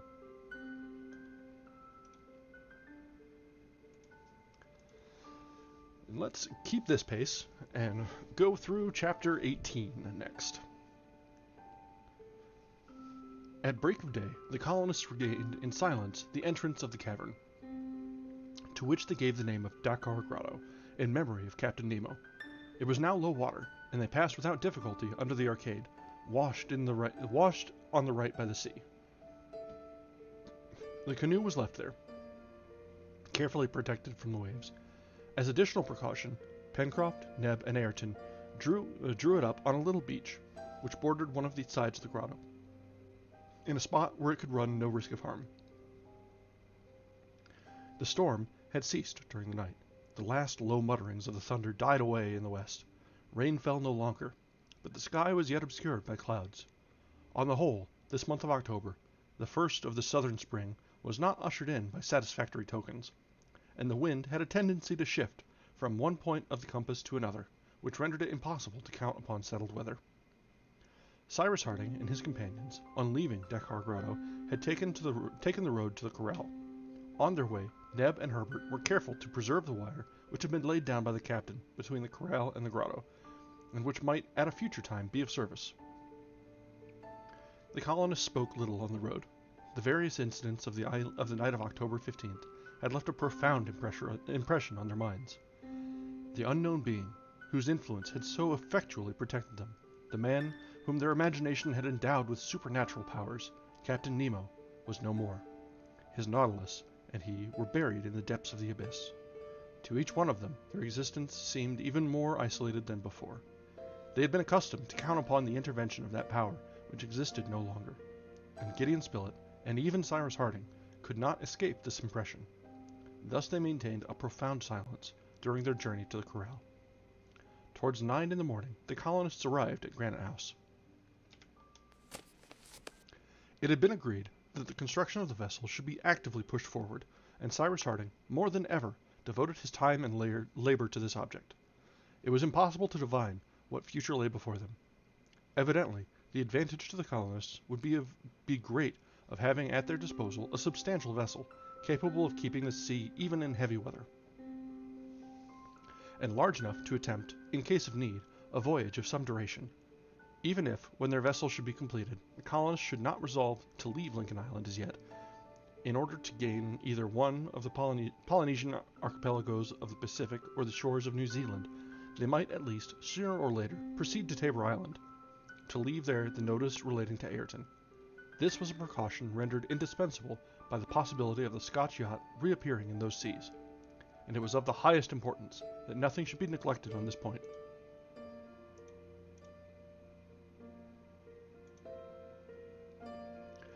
The works were then resumed.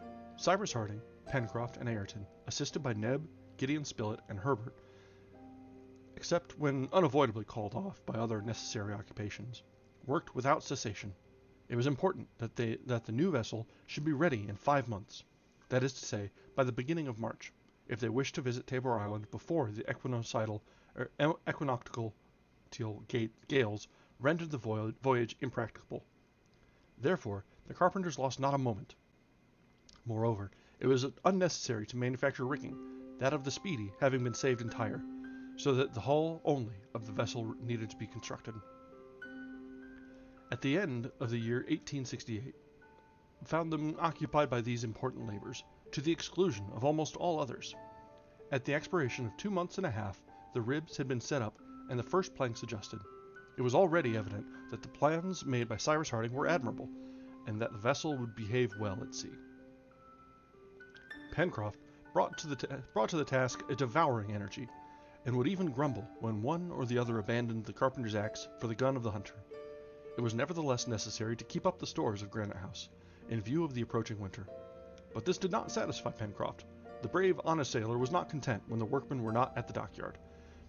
When this happened, he grumbled vigorously, and, by way of venting his feelings, did the work of 6 men. The weather was very unfavorable during the whole of the summer season.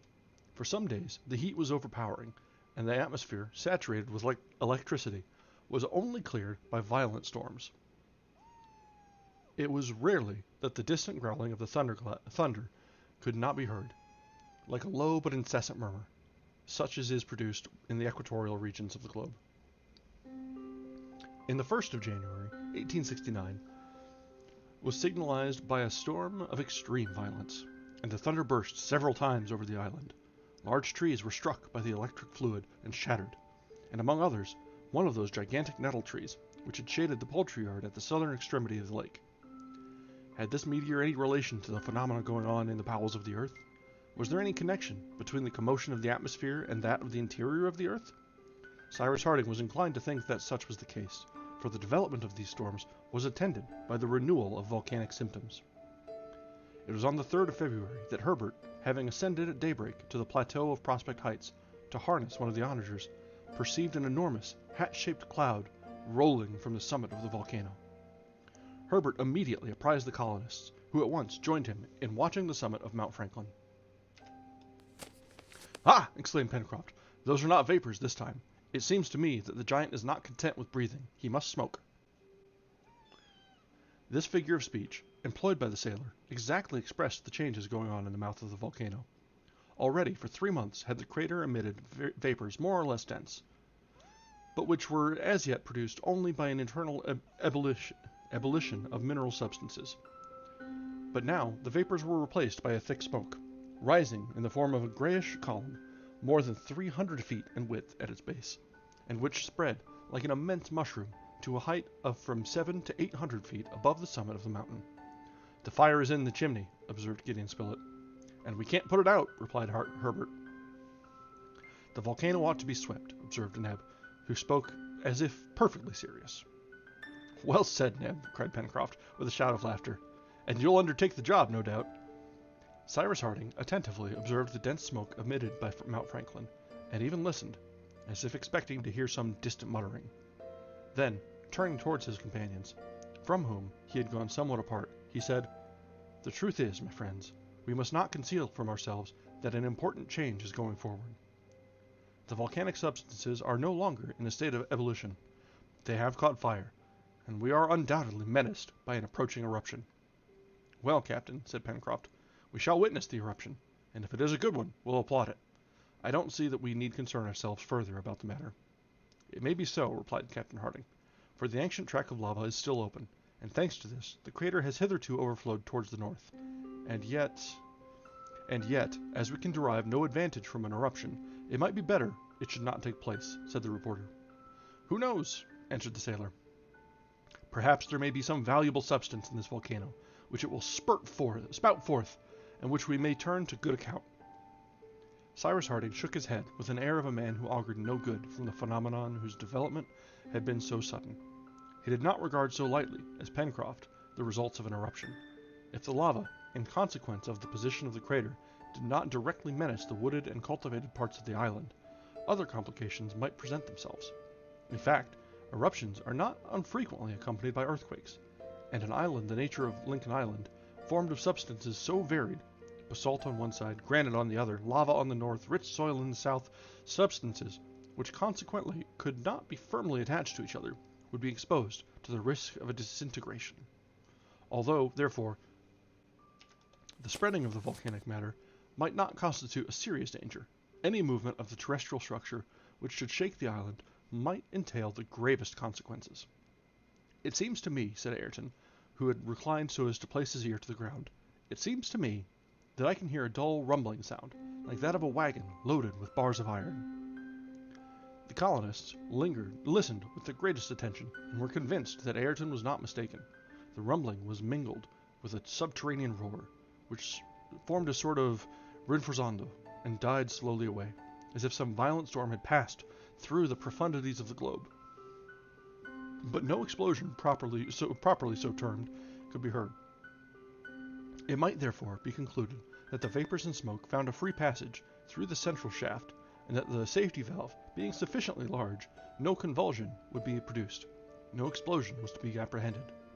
"Well then," said Pencroft, "are we not going back to work? Let Mount Franklin smoke, groan, bellow, or spout forth fire and flame as much as it pleases. That is no reason why we should be idle. Come, Ayrton, Neb, Herbert, Captain Harding, Mr. Spilett, every one of us must turn to at our work today. We are going to place the keelson, and a dozen pairs of hands would not be too many. Before 2 months I want our new Bonadventure, for we shall keep the old name, shall we not, to float on the waters of Port Balloon. Therefore, there is not an hour to lose." All the colonists, their services thus requisitioned by Pencroft, descended to the dockyard, and proceeded to place the keelson, a thick mass of wood which forms the lower portion of a ship, and unites firmly the timbers of the hull. It was an arduous undertaking, in which all took part. They continued their labors during the whole of the day, the 3rd of January, without thinking further of the volcano, which could not, besides, be seen from the shore of Granite House. But once or twice, large shadows veiling the sun, which described its diurnal arc through an extremely clear sky, indicated that a thick cloud of smoke passed between its disk and the island. The wind, blowing on the shore, carried all these vapors to the westward. Cyrus Harding and Gideon Spilett remarked these somber appearances, and from time to time discussed the evident progress of the volcanic phenomena.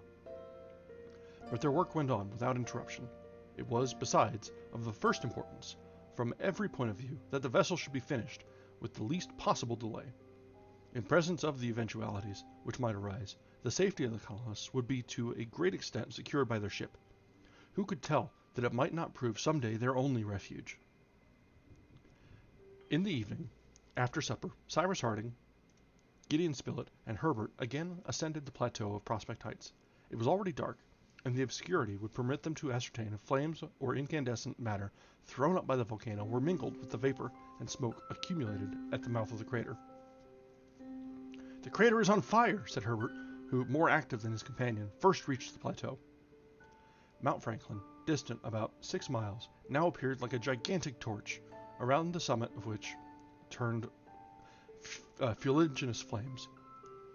So much smoke, and possibly scoriae and cinders, were mingled with them, that their light gleamed but faintly amid the gloom of the night. But a kind of lurid brilliancy spread over the island, against which stood out confusedly the wooded masses of the heights. Immense whirlwinds of vapor obscured the sky, through which glimmered a few stars. "The change is rapid," said the engineer. "That is not surprising," answered the reporter. "The reawakening of the volcano already dates back some time. You may remember, Cyrus, that the first vapors appeared about the time we searched the sides of the mountain to discover Captain Nemo's retreat. It was, if I mistake it not, about the 15th of October. Yes, replied Herbert, 2 months and a half ago. The subterranean fires have therefore been smoldering for 10 weeks, resumed Gideon Spilett, and it is not to be wondered at that they now break out with such violence. Do you not feel a certain vibration of the soil? Asked Cyrus Harding. Yes, replied Gideon Spilett, but there is a great difference between that and an earthquake. I do not affirm that we are menaced with an earthquake, answered Cyrus Harding. May God preserve us from that. No, these vibrations are due to the effervescence of the central fire. The crust of the earth is simply the shell of a boiler, and you know that such a shell, under pressure of steam, vibrates like a sonorous plate. It is this effect which is being produced at this moment. What magnificent flames! Exclaimed Herbert. At this instant, a kind of bouquet of flames shot forth from the crater, the brilliancy of which was visible even through the vapors. Thousands of luminous sheets and barbed tongues of fire were cast in various directions. Some, extending beyond the dome of smoke, dissipated it, leaving behind an incandescent powder. This was accompanied by successive explosions, resembling the discharge of a battery of machine guns. Cyrus Harding, the reporter, and Herbert, after spending an hour on the plateau of Prospect Heights, again descended to the beach and returned to Granite House. The engineer was thoughtful and preoccupied, so much so indeed that Gideon Spilett inquired if he apprehended any immediate danger, of which the eruption might directly or indirectly be the cause. Yes and no, answered Cyrus Harding. Nevertheless, continued the reporter, would not the greatest misfortune which could happen to us be an earthquake which would overturn the island? Now, I do not suppose that this is to be feared, since the vapors and lava have found a free outlet. True, replied Cyrus Harding, and I do not fear an earthquake in the sense of which the term is commonly applied to convulsions of the soil provoked by the expansion of subterranean gases. But other causes may produce great disasters. How so, my dear Cyrus? I am not certain. I must consider. I must visit the mountain. In a few days I shall learn more on this point. Gideon Spilett said no more, and soon, in spite of the explosions of the volcano, whose intensity increased, and which were repeated by the echoes of the island, the inhabitants of Granite House were sleeping soundly. 3 days passed by, the 4th, the 5th, and 6th of January. The construction of the vessel was diligently continued, and without offering further explanations, the engineer pushed forward work with all his energy. Mount Franklin was now hooded by a somber cloud of sinister aspect, and amid the flames, vomiting forth incandescent rocks, some of which fell back into the crater itself. This caused Pencroft, who would only look at the matter in the light of a joke, to exclaim, "Ah! The giant is playing at cup and ball. He is a conjurer." In fact, the substances thrown up fell back again into the abyss, and it did not seem that the lava, though swollen by the internal pressure, had yet risen to the orifice of the crater. At any rate, the opening on the northeast, which was partly visible, poured out no torrent upon the northern slope of the mountain. Nevertheless, however pressing was the construction of the vessel, other duties demanded the presence of the colonists on various portions of the island. Before everything, it was necessary to go to the corral, where the flocks of musmons and goats were enclosed, and replenish the provision of forage for those animals. It was accordingly arranged that Ayrton should proceed thither the next day, the 7th of January, and as he was sufficient for the task, to which he was accustomed, Pencroft and the rest were somewhat surprised on hearing the engineer say to Ayrton, "As you are going tomorrow to the corral, I will accompany you." "But, Captain Harding," exclaimed the sailor, "our working days will not be many, and if you go also, we shall be 2 pairs of hands short." "We shall return tomorrow," replied Cyrus Harding, "but it is necessary that I should go to the corral. I must learn how the eruption is progressing." "The eruption! Always the eruption!" answered Pencroft, with an air of discontent. "An important thing, truly, this eruption. I trouble myself very little about it." Whatever might be the sailor's opinion, the expedition projected by the engineer was settled for the next day. Herbert wished to accompany Cyrus Harding, but he would not vex Pencroft by his absence. The next day, at dawn, Cyrus Harding and Ayrton, mounting the cart drawn by 2 onagers, took the road to the corral and set off at a round trot. Above the forest were passing large clouds, to which the crater of Mount Franklin incessantly added fuliginous matter. These clouds, which rolled heavily in the air, were evidently composed of heterogeneous surfaces. It was not alone from the volcano that they derived their strange opacity and weight. Scoriae, in a state of dust like powdered pumice stone, and grayish ashes, as small as the finest ficulae, were held in suspension in the midst of their thick folds. These ashes are so fine that they have been observed in the air for whole months. After the eruption of 1783 in Iceland, for upwards of a year, the atmosphere was thus charged with volcanic dust, through which the rays of the sun were only with difficulty discernible. But more often than this, pulverized matter falls, and this happened on the present occasion. Cyrus Harding and Ayrton had scarcely reached the corral, when a sort of black snow, like fine gunpowder, fell, and instantly changed the appearance of the soil. Trees, meadows, all disappeared beneath a covering several inches in depth, but very fortunately, the wind blew from the northeast, and the greater part of the cloud dissolved itself over the sea. "This is very singular, Captain Harding," said Ayrton. "It is very serious," replied the engineer. "This powdered pumice stone, all this mineral dust, proves how grave is the convulsion going forward in the lower depths of the volcano. But can nothing be done? Nothing, except to note the progress of the phenomenon. Do you, therefore, Ayrton, occupy yourself with the necessary work at the corral. In the meantime, I will ascend just beyond the source of Red Creek, and examine the condition of the mountain upon its northern aspect. Then, well, Captain Harding? Then we will pay a visit to Dakar Grotto. I wish to inspect it. At any rate, I will come back for you in 2 hours." Ayrton then proceeded to enter the corral, and, while awaiting the engineer's return, busied himself with the musmons and goats, which seemed to feel a certain uneasiness in the presence of these first signs of an eruption. Meanwhile, Cyrus Harding ascended the crest of the eastern spur,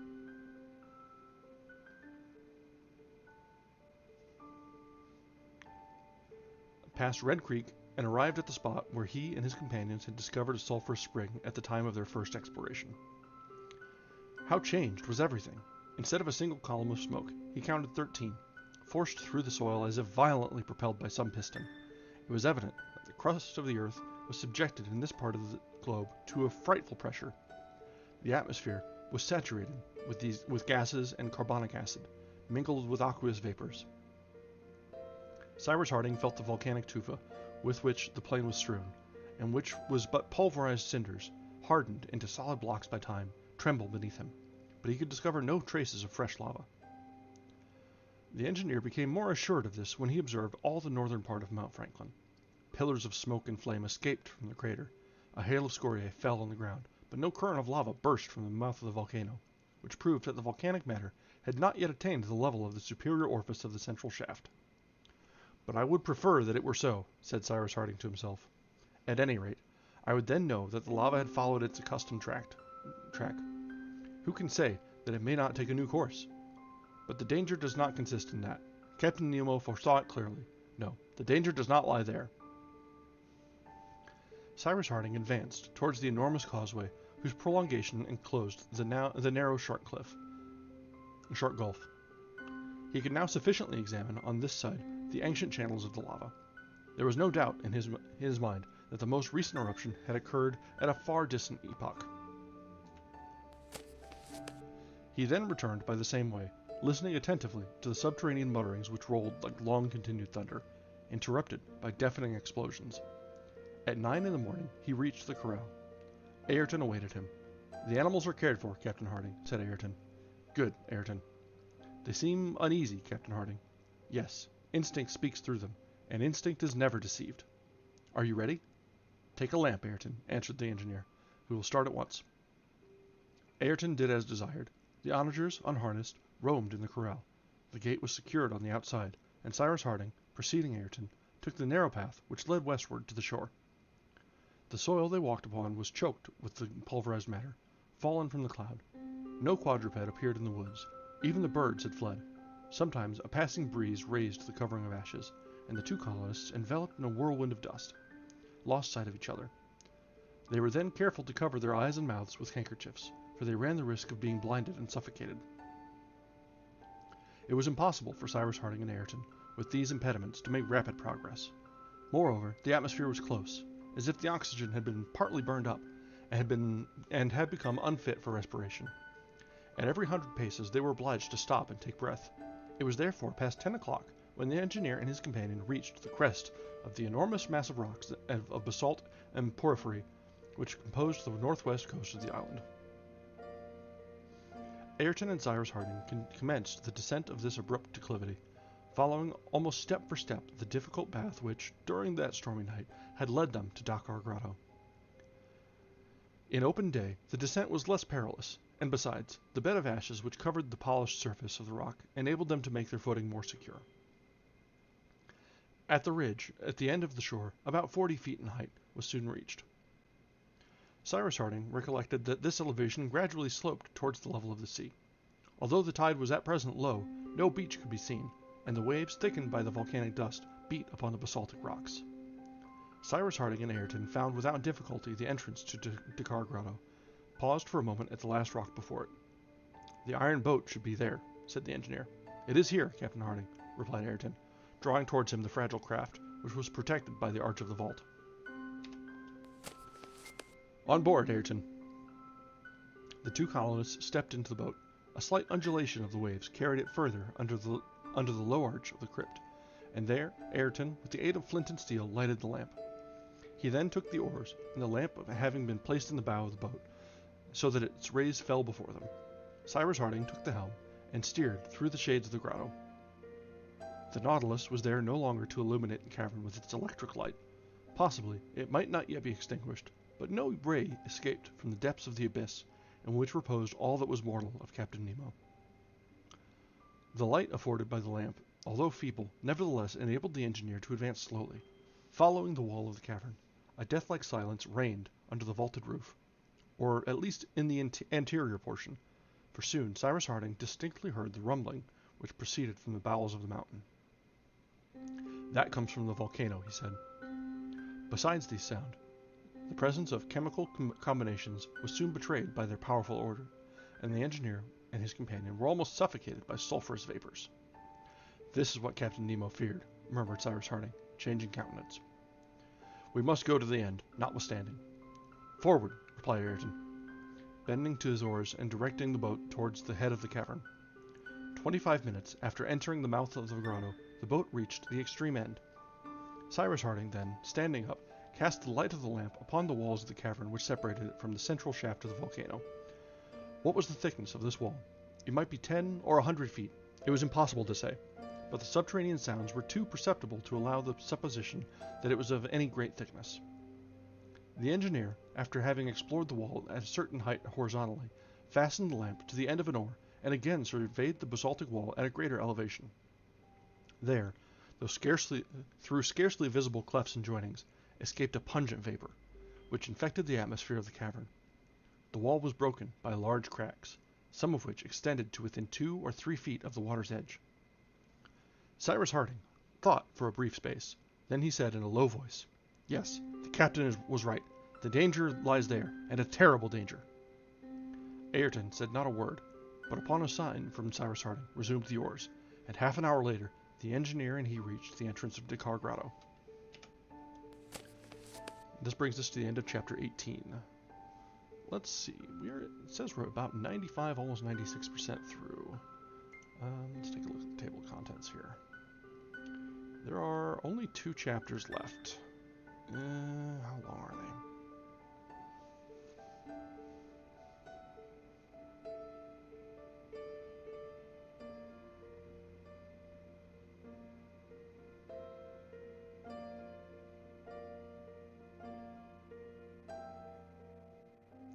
About 11. I bet we can finish tonight. Let's try. We might run a little long, but it won't be that bad. Let's just push through the end. Chapter 19. The next day, the 18th of January, after a day and night passed at the corral, where they left all in order, Cyrus Harding and Ayrton arrived at Granite House. The engineer immediately called his companions together and informed them of the imminent danger which threatened Lincoln Island, and from which no human power could deliver them. "My friends," he said, and his voice betrayed the depth of his emotion, "our island is not among those which will endure while this earth endures. It is doomed to more or less speedy destruction, the cause of which it bears within itself, and from which nothing can save it. The colonists looked at each other, then at the engineer. They did not clearly comprehend him. "Explain yourself, Cyrus," said Gideon Spilett. "I will do so," replied Cyrus Harding. "Or rather, I will simply afford you the explanation which, during our few minutes of private conversation, was given me by Captain Nemo." "Captain Nemo!" exclaimed the colonists. "Yes, and it was the last service he desired to render us before his death." "The last service!" exclaimed Pencroft. "The last service! You will see that though he is dead, he will render us others yet." "But what did the captain say?" inquired the reporter. "I will tell you, my friends," said the engineer. "Lincoln Island does not resemble the other islands of the Pacific, and a fact of which Captain Nemo has made me cognizant must sooner or later bring about the subversion of its foundation." "Nonsense! Lincoln Island! It can't be!" cried Pencroft, who, in spite of the respect he felt for Cyrus Harding, could not prevent a gesture of incredulity. "Listen, Pencroft," resumed the engineer. "I will tell you what Captain Nemo communicated to me, and which I myself confirmed yesterday during the exploration of Dakkar Grotto. This cavern stretches under the island as far as the volcano, and is only separated from its central shaft by the wall which now terminates it. Now this wall is seamed with fissures and clefts, which already allow the sulphurous gases generated in the interior of the volcano to escape." "Well," said Pencroft, his brow suddenly contracting. "Well, then I saw that these fissures widen under the internal pressure from within, that the wall of basalt is gradually giving way, and that after a longer or shorter period it will afford a passage to the waters of the lake which fill the cavern." "Good," replied Pencroft, with an attempt at pleasantry. "The sea will extinguish the volcano, and there will be an end of the matter." "Not so," said Cyrus Harding. "Should a day arrive when the sea, rushing through the wall of the cavern, penetrates by the central shaft into the interior of the island to the boiling lava, Lincoln Island will that day be blown into the air, just as would happen to the island of Sicily, were the Mediterranean to precipitate itself into Mount Etna." The colonists made no answer to these significant words of the engineer. They now understood the danger by which they were menaced. It may be added that Cyrus Harding had in no way exaggerated the danger to be apprehended. Many persons have formed an idea that it would be possible to extinguish volcanoes, which are almost always situated on the shores of a sea or lake, by opening a passage for the admission of the water. But they are not aware that this would be to incur the risk of blowing up a portion of the globe, like a boiler whose steam is suddenly expanded by intense heat. The water, rushing into a cavity whose temperature might be estimated at thousands of degrees, would be converted into steam with a sudden energy, which no enclosure could resist. It was not, therefore, doubtful that the island menaced by a frightful and approaching convulsion would endure only so long as the wall of Dakkar Grotto itself should endure. It was not even a question of months, nor of weeks, but of days. It might be hours. The first sentiment which the colonists felt was that of profound sorrow. They thought not so much of the peril which menaced themselves personally, but of the destruction of the island which had sheltered them, which they had cultivated, which they loved so well, and had hoped to render so flourishing. So much effort ineffectually expended, so much labor lost. But Pencroft could not prevent a large tear from rolling down his cheek, nor did he attempt to conceal it. Some further conversation now took place. The chances yet in favor of the colonists were discussed. But finally it was agreed that there was not an hour to be lost, that the building and fitting of the vessel should be pushed forward with their utmost energy, and that this was the sole chance of safety for the inhabitants of Lincoln Island. All hands, therefore, set to work on the vessel. What could it avail to sow, to reap, to hunt, to increase the stores of Granite House? The contents of the storehouse and outbuildings contained more than sufficient to provide the ship for a voyage, however long might be its duration. But it was imperative that the ship should be ready to receive them before the inevitable catastrophe should arrive. Their labors were now carried on with feverish ardor. By the 23rd of January, the vessel was half decked over. Up to this time no change had taken place on the summit of the volcano. Vapor and smoke mingled with flames, and incandescent stones were thrown up from the crater. But during the night of the 23rd, in consequence of the lava attaining the level of the first stratum of the volcano, the hat-shaped cone, which formed over the latter, disappeared. A frightful sound was heard. The colonists, at first, thought the island was rent asunder, and rushed out of Granite House. This occurred about 2 o'clock in the morning. The sky appeared on fire. The superior cone, a mass of rock 1,000 feet in height, and weighing thousands of millions of pounds, had been thrown down upon the island, making it tremble to its foundation. Fortunately, this cone inclined to the north and had fallen upon the plain of sand and tufa stretching between the volcano and the sea. The aperture of the crater, being thus enlarged, projected towards the sky a glare so intense that by the simple effect of reflection the atmosphere appeared red-hot.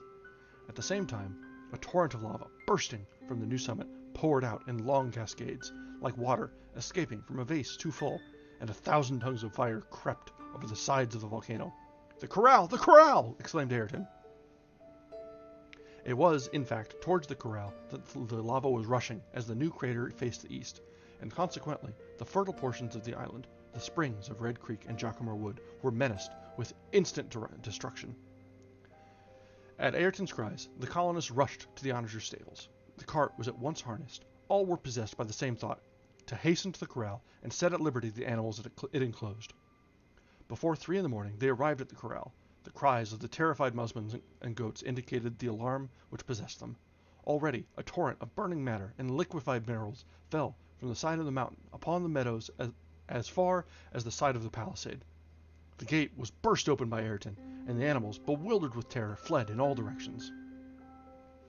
An hour afterwards the boiling lava filled the corral, converting into vapor the water of the little rivulet which ran through it, burning up the house like dry grass, and leaving not even a post of the palisade to mark the spot where the corral once stood. To contend against this disaster would have been folly, nay, madness. In presence of nature's grand convulsions, man is powerless. It was now daylight, the 24th of January. Cyrus Harding and his companions, before returning to Granite House, desired to ascertain the probable direction this inundation of lava was about to take. The soil sloped gradually from Mount Franklin to the east coast, and it was to be feared that, in spite of the thick Jacamar wood, the torrent would reach the plateau of Prospect Heights. "The lake will cover us," said Gideon Spilett. "I hope so," was Cyrus Harding's only reply. The colonists were desirous of reaching the plain upon which the superior cone of Mount Franklin had fallen, but the lava arrested their progress. It had followed, on one side, the valley of Red Creek, and on the other, that of Falls River, evaporating those watercourses in its passage. There was no possibility of crossing the torrent of lava. On the contrary, the colonists were obliged to retreat before it. The volcano, without its crown, was no longer recognizable, terminated, as it was, by a sort of flat table, which replaced the ancient crater. From 2 openings in its southern and eastern sides, an unceasing flow of lava poured forth, thus forming 2 distinct streams. Above the new crater, a cloud of smoke and ashes mingled with those of the atmosphere, massed over the island. Loud peals of thunder broke, and could scarcely be distinguished from the ramblings of the mountain, whose mouth vomited forth ignited rocks, which hurled to more than 1,000 feet, burst in the air like shells. Flashes of lightning rivaled in intensity the volcano's eruption. Towards 7 in the morning, the position was no longer tenable by the colonists, who accordingly took shelter in the borders of Jacamar Wood. Not only did the projectiles begin to rain around them, but the lava, overflowing the bed of Red Creek, threatened to cut off the road to the corral. The nearest rows of trees caught fire, and their sap, suddenly transformed into vapor, caused them to explode with loud retorts, while others, less moist, remained unhurt in the midst of the inundation. The colonists had again taken the road to the corral. They proceeded but slowly, frequently looking back, but in consequence of the inclination of the soil, the lava gained rapidly in the east. As its lower waves became solidified, others, at boiling heat, covered them immediately. Meanwhile, the principal stream of Red Creek Valley became more and more menacing. All this portion of the forest was on fire, and enormous wreaths of smoke rolled over the trees, whose trunks were already consumed by the lava. The colonists halted near the lake, about half a mile from the mouth of Red Creek. A question of life or death was now to be decided. Cyrus Harding, accustomed to the consideration of important crises, and aware that he was addressing men capable of hearing the truth, whatever it might be, then said, "Either the lake will arrest the progress of the lava, and a part of the island will be preserved from utter destruction, or the stream will overrun the forests of the far west, and not a tree or plant will remain on the surface of the soil. We shall have no prospect but that of starvation upon these barren rocks, a death which will probably be anticipated by the explosion of the island." "In that case," replied Pencroft, folding his arms and stamping his foot, "what's the use of working any longer on the vessel?" "Pencroft," answered Cyrus Harding, "we must do our duty to the last." At this instant, the river of lava, after having broken a passage through the noble trees it devoured in its course, reached the borders of the lake. At this point, there was an elevation of the soil which, had it been greater, might have sufficed to arrest the torrent. "To work!" cried Cyrus Harding. The engineer's thought was at once understood. It might be possible to dam, as it were, the torrent, and thus compel it to pour itself into the lake. The colonists hastened to the dockyard. They returned with shovels, picks, axes, and by means of banking the earth with the aid of fallen trees, they succeeded in a few hours of raising an embankment 3 feet high and some hundreds of paces in length. It seemed to them, when they had finished it, as if they had scarcely been working more than a few minutes. It was not a moment too soon. The liquefied substances soon after reached the bottom of the barrier. The stream of lava swelled like a river, about to overflow its banks, and threatened to demolish the sole obstacle which could prevent it from overrunning the whole far west. But the dam held firm, and after a moment of terrible suspense, the torrent precipitated itself into Lake Grant from a height of 20 feet. The colonists, without moving or uttering a word, breathlessly regarded this strife of the two elements. What a spectacle was this conflict between water and fire! What pen could describe the marvelous horror of this scene? What pencil could depict it? The water hissed as it evaporated by contact with the boiling lava. The vapor whirled in the air at an immeasurable height, as if the waves of an immense boiler had been suddenly opened. But however considerable might be the volume of water contained in the lake, it must eventually be absorbed, because it was not replenished, while the stream of lava, fed from an inexhaustible source, rolled on without ceasing new waves of incandescent matter. The first waves of lava, which fell in the lake, immediately solidified and accumulated so as speedily to emerge from it. Upon their surface fell other waves, which in their turn became stone, but a step nearer the center of the lake. In this manner was formed a pier, which threatened to gradually fill up the lake, which could not overflow, the water, displaced by the lava, being evaporated. The hissing of the water rent the air with a deafening sound, and the vapor, blown by the wind, fell in rain upon the sea. The pier became longer and longer, and the blocks of lava piled themselves on one another. Where formerly stretched the calm waters of the lake, now appeared an enormous mass of smoking rocks, as if an upheaving of the soil had formed immense shoals. Imagine the waters of the lake, aroused by a hurricane, then suddenly solidified by an immense frost, and some conception may be formed of the aspect of the lake 3 hours after the eruption of this irresistible torrent of lava. This time, water would be vanquished by fire. Nevertheless, it was fortunate circumstance for the colonists that the effusion of lava should have been in the direction of Lake Grant. They had before them some days' respite. The plateau of Prospect Heights, Granite House, and the dockyard were for the moment preserved, and these few days it was necessary to employ in planking and carefully caulking the vessel and launching her. The colonists would then take refuge on board the vessel, content to rig her after she should be afloat on the waters. With the danger of an explosion, which threatened to destroy the island, there could be no security on shore. The walls of Granite House, once so sure of retreat, might at any moment fall in upon them. During the 6 following days, from the 25th to the 30th of January, the colonists accomplished as much of the construction of their vessel as 20 men could have done. They hardly allowed themselves a moment's repose, and the glare of the flames, which shot from the crater, enabled them to work day and night. The flow of lava continued, but perhaps less abundantly. This was fortunate, for Lake Grant was almost entirely choked up, and if more lava should accumulate, it would inevitably spread over the plateau of Prospect Heights, and thence upon the beach. If the island was thus partially protected on this side, it was not so with the western part. In fact, the second stream of lava, which had followed the valley of Falls River, a valley of great extent, the land on both sides of the creek being flat, met with no obstacle. The burning liquid had then spread throughout the forest of the far west.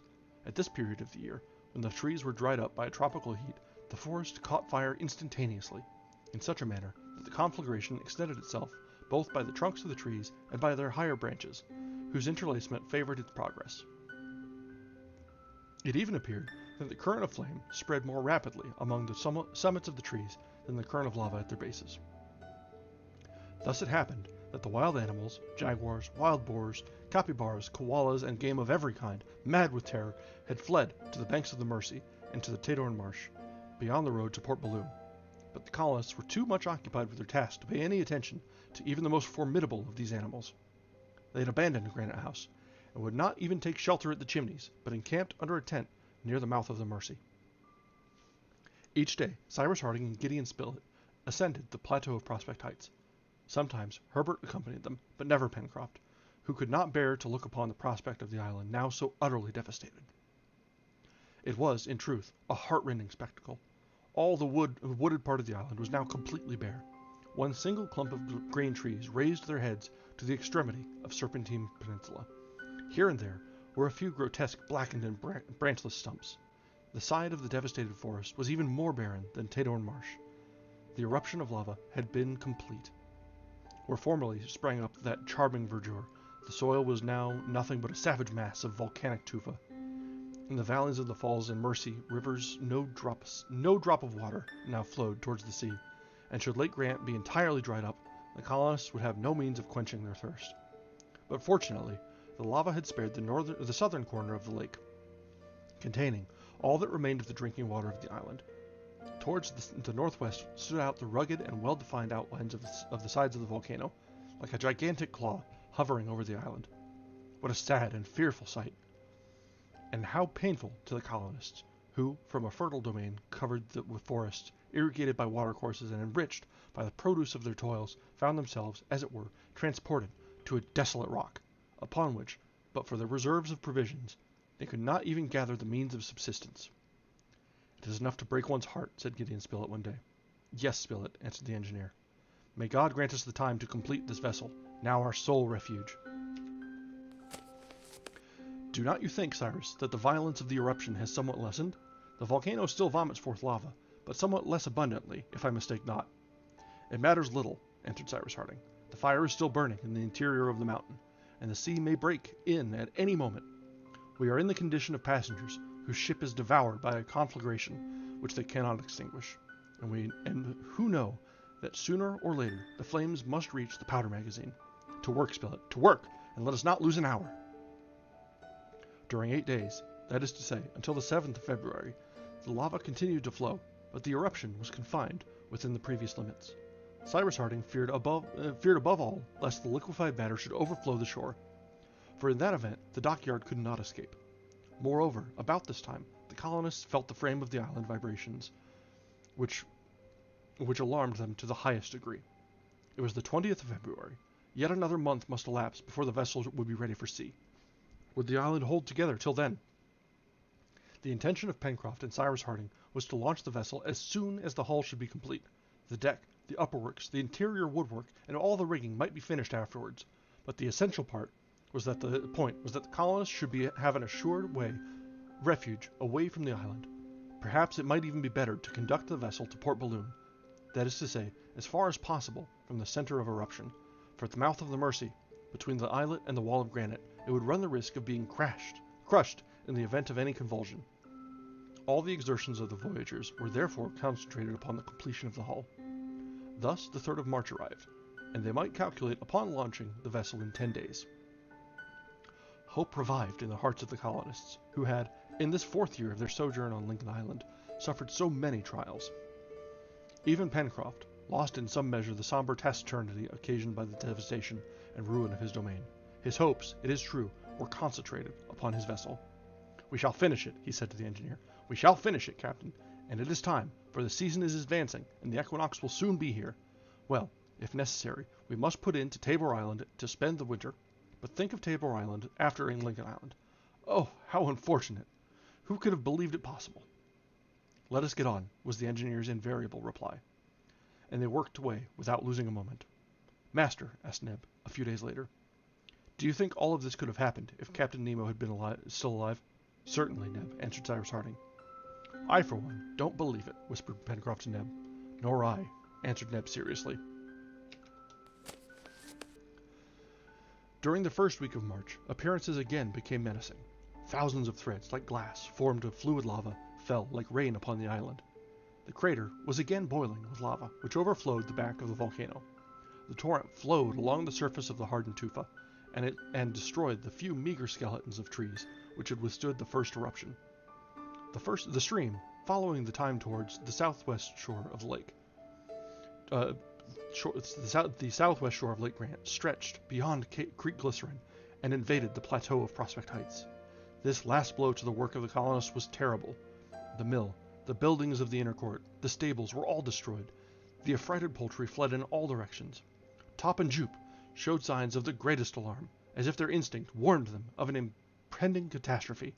A large number of the animals of the island had perished in the first eruption. Those which survived found no refuge but Tadord Marsh, save a few to which the plateau of Prospect Heights afforded asylum. But even this last retreat was now closed to them, and the lava torrent, flowing over the ridge of the granite wall, began to pour down upon the beach its cataracts of fire. The sublime horror of this spectacle passed all description. During the night, it could only be compared to a Niagara of molten fluid, with its incandescent vapors above and boiling masses below. The colonists were driven to their last entrenchment, and although the upper seams of the vessel were not yet caulked, they decided to launch her at once. Pencroft and Ayrton, therefore, set about the necessary preparations for the launching, which was to take place the morning of the next day, the 9th of March.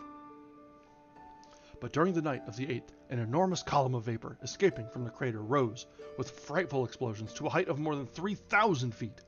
The wall of Dakkar Grotto had evidently given way under the pressure of gases, and the sea, rushing through the central shaft into the igneous gulf, was at once converted into vapor.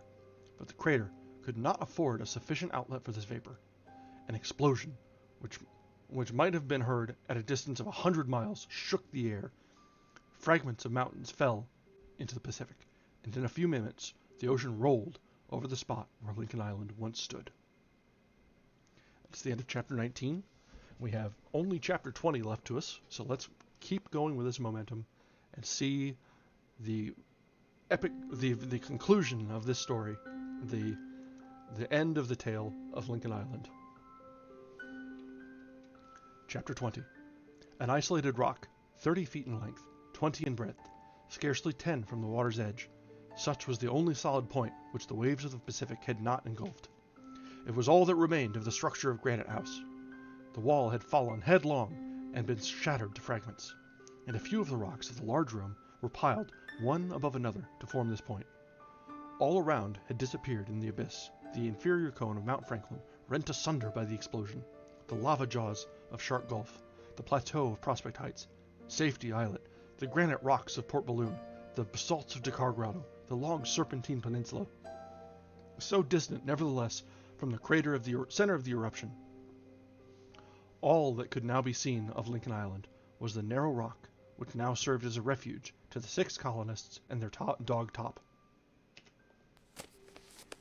The animals had also perished in the catastrophe, the birds, as well as those representing the fauna of the island, all either crushed or drowned. And the unfortunate Jupe himself had, alas, found his death in some crevice of the soil. If Cyrus Harding, Gideon Spilett, Herbert, Pencroft, Neb, and Ayrton had survived, it was because, assembled under their tent, they had been hurled into the sea at the instant when the fragments of the island rained down on every side. When they reached the surface, they could only perceive, at half a cable's length, this mass of rocks, towards which they swam and on which they found footing. On this barren rock, they had now existed for 9 days. A few provisions, taken from the magazine of Granite House before the catastrophe, a little fresh water from the rain which had fallen in a hollow of the rock, was all that the unfortunate colonists possessed. Their last hope, the vessel, had been shattered to pieces. They had no means of quitting the reef, no fire, no means of obtaining it. It seemed that they must inevitably perish. This day, the 18th of March, there remained only provision for 2 days. Although they limited their consumption to the bare necessities of life, all their science and intelligence could avail them nothing in their present position. They were in the hand of God. Cyrus Harding was calm, Gideon Spilett more nervous, and Pencroft, a prey to sullen anger, walked to and fro on the rock. Herbert did not for a moment quit the engineer's side, as if demanding from him that assistance he had no power to give. Neb and Ayrton were resigned to their fate. "Ah, what a misfortune! What a misfortune!" often repeated Pencroft. "If we had but a walnut shell to take us to Tabor Island, but we have nothing, nothing!" "Captain Nemo did right to die," said Neb. During the 5 ensuing days, Cyrus Harding and his unfortunate companions husbanded their provisions with the most extreme care, eating only that what would prevent them from dying of starvation. Their weakness was extreme. Herbert and Neb began to show symptoms of delirium. Under these circumstances, was it possible for them to retain even the shadow of hope? No. What was their sole remaining chance? That a vessel should appear in sight of the rock? But they knew only too well from evidence that no ships ever visited this part of the Pacific. Could they calculate that, by a truly providential coincidence, the Scotch yacht would arrive precisely at this moment in search of Ayrton at Tabor Island? It was scarcely probable, and besides, supposing she should come there, as the colonists had not been able to deposit a notice pointing out Ayrton's change of abode, the commander of the yacht, having explored Tabor Island without results, would again set sail and return to lower latitudes. No hope of being saved could be retained, and a horrible death from hunger and thirst, awaited them upon this rock. Already they were stretched on the rock, inanimate, no longer conscious of what passed around them. Ayrton alone, by a supreme effort, from time to time raised his head and cast a despairing glance over the desert ocean. But on the morning of the 24th of March, Ayrton's arms were extended toward a point on the horizon. He raised himself, at first on his knees, then upright, and his hand seemed to make a signal. A sail was in sight off the rock. She was evidently not without an object. The reef was the mark for which she was making in a direct line, under all steam, and the unfortunate colonists might have made her out some hours before if they had had the strength to watch the horizon. "The Duncan!" murmured Ayrton, and fell back without sign of life. When Cyrus Harding and his companions recovered their consciousness, thanks to the attention lavished upon them, they found themselves in the cabin of a steamer, without being able to comprehend how they had escaped death. A word from Ayrton explained everything. "The Duncan," he murmured. "The Duncan," murmured Cyrus Harding, and raising his hand to heaven, he said, "O Almighty God, mercifully hast thou preserved us." It was, in fact, the Duncan, Lord Glenarvan's yacht, now commanded by Robert, son of Captain Grant, who had been dispatched to Tabor Island to find Ayrton, and bring him back to his native land after 12 years of expiation. The colonists were not only saved, but already on the way to their native country. "Captain Grant," asked Cyrus Harding, "who can have suggested to you the idea, after having left Tabor Island, where you did not find Ayrton, of coming 100 miles farther northeast?" "Captain Harding," replied Robert Grant, "it was in order to find not only Ayrton, but yourself and your companions." "My companions and myself? Doubtless, at Lincoln Island." "At Lincoln Island!" exclaimed, in a breath, Gideon Spilett, Herbert, Neb, and Pencroft, in the highest degree astonished. "How could you be aware of the existence of Lincoln Island?" inquired Cyrus Harding. "It is not even named in the charts." "I knew of it from a document left by you on Tabor Island," answered Robert Grant. "A document!" cried Gideon Spilett. "Without doubt, and here it is," answered Robert Grant, producing a paper which indicated the longitude and latitude of Lincoln Island, the present residence of Ayrton and 5 American colonists. "It is Captain Nemo!" cried Cyrus Harding, after having read the notice, and recognized that the handwriting was similar to that of the paper found at the corral. "Ah!" said Pencroft, "it was then he who took our Bonadventure and hazarded himself alone to go to Tabor Island, in order to leave this notice," added Herbert.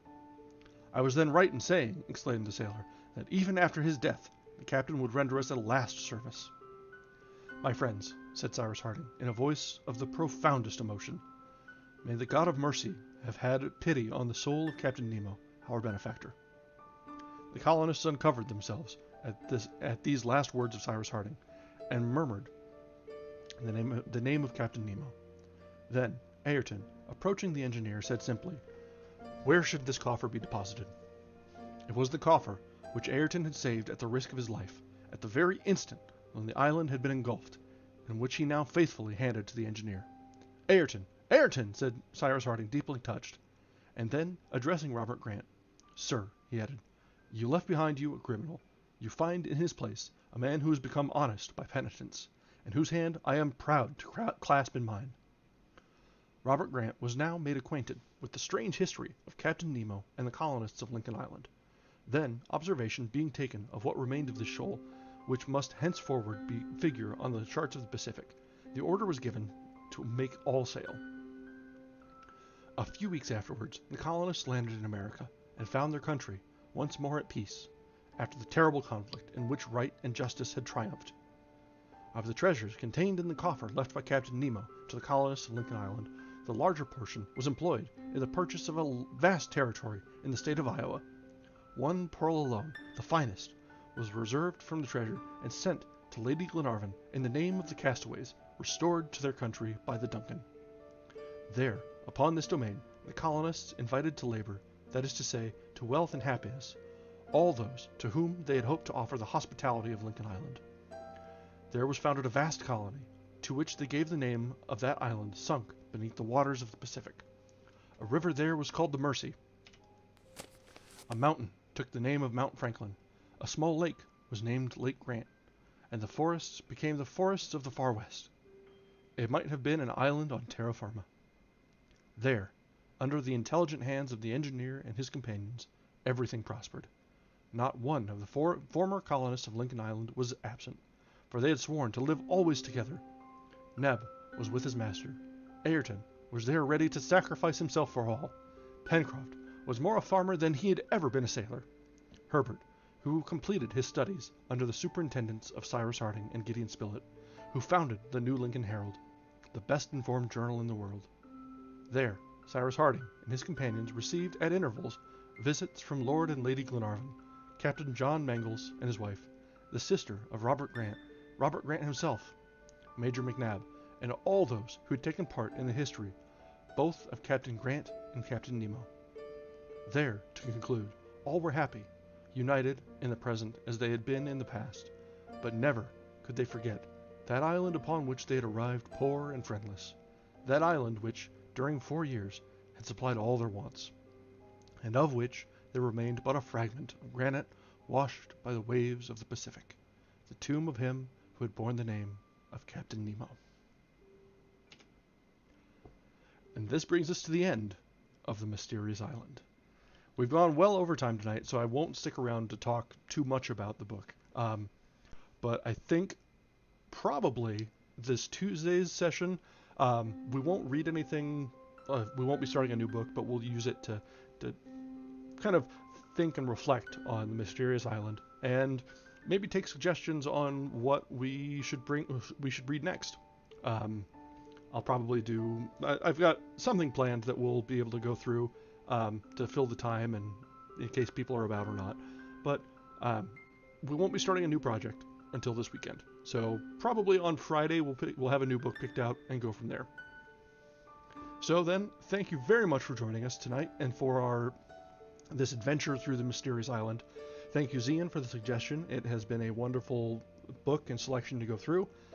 And we will go ahead and end here tonight.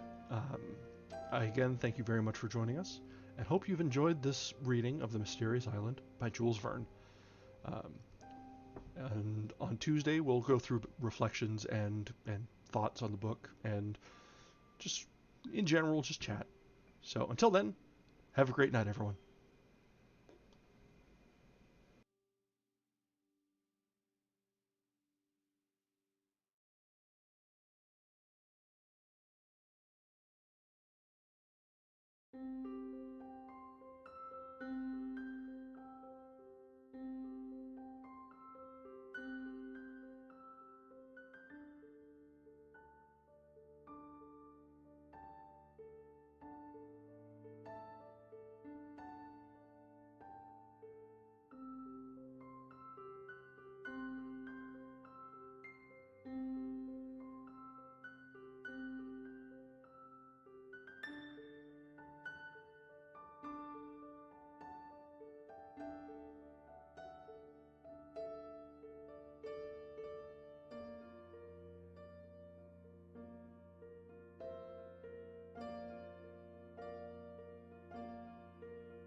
you.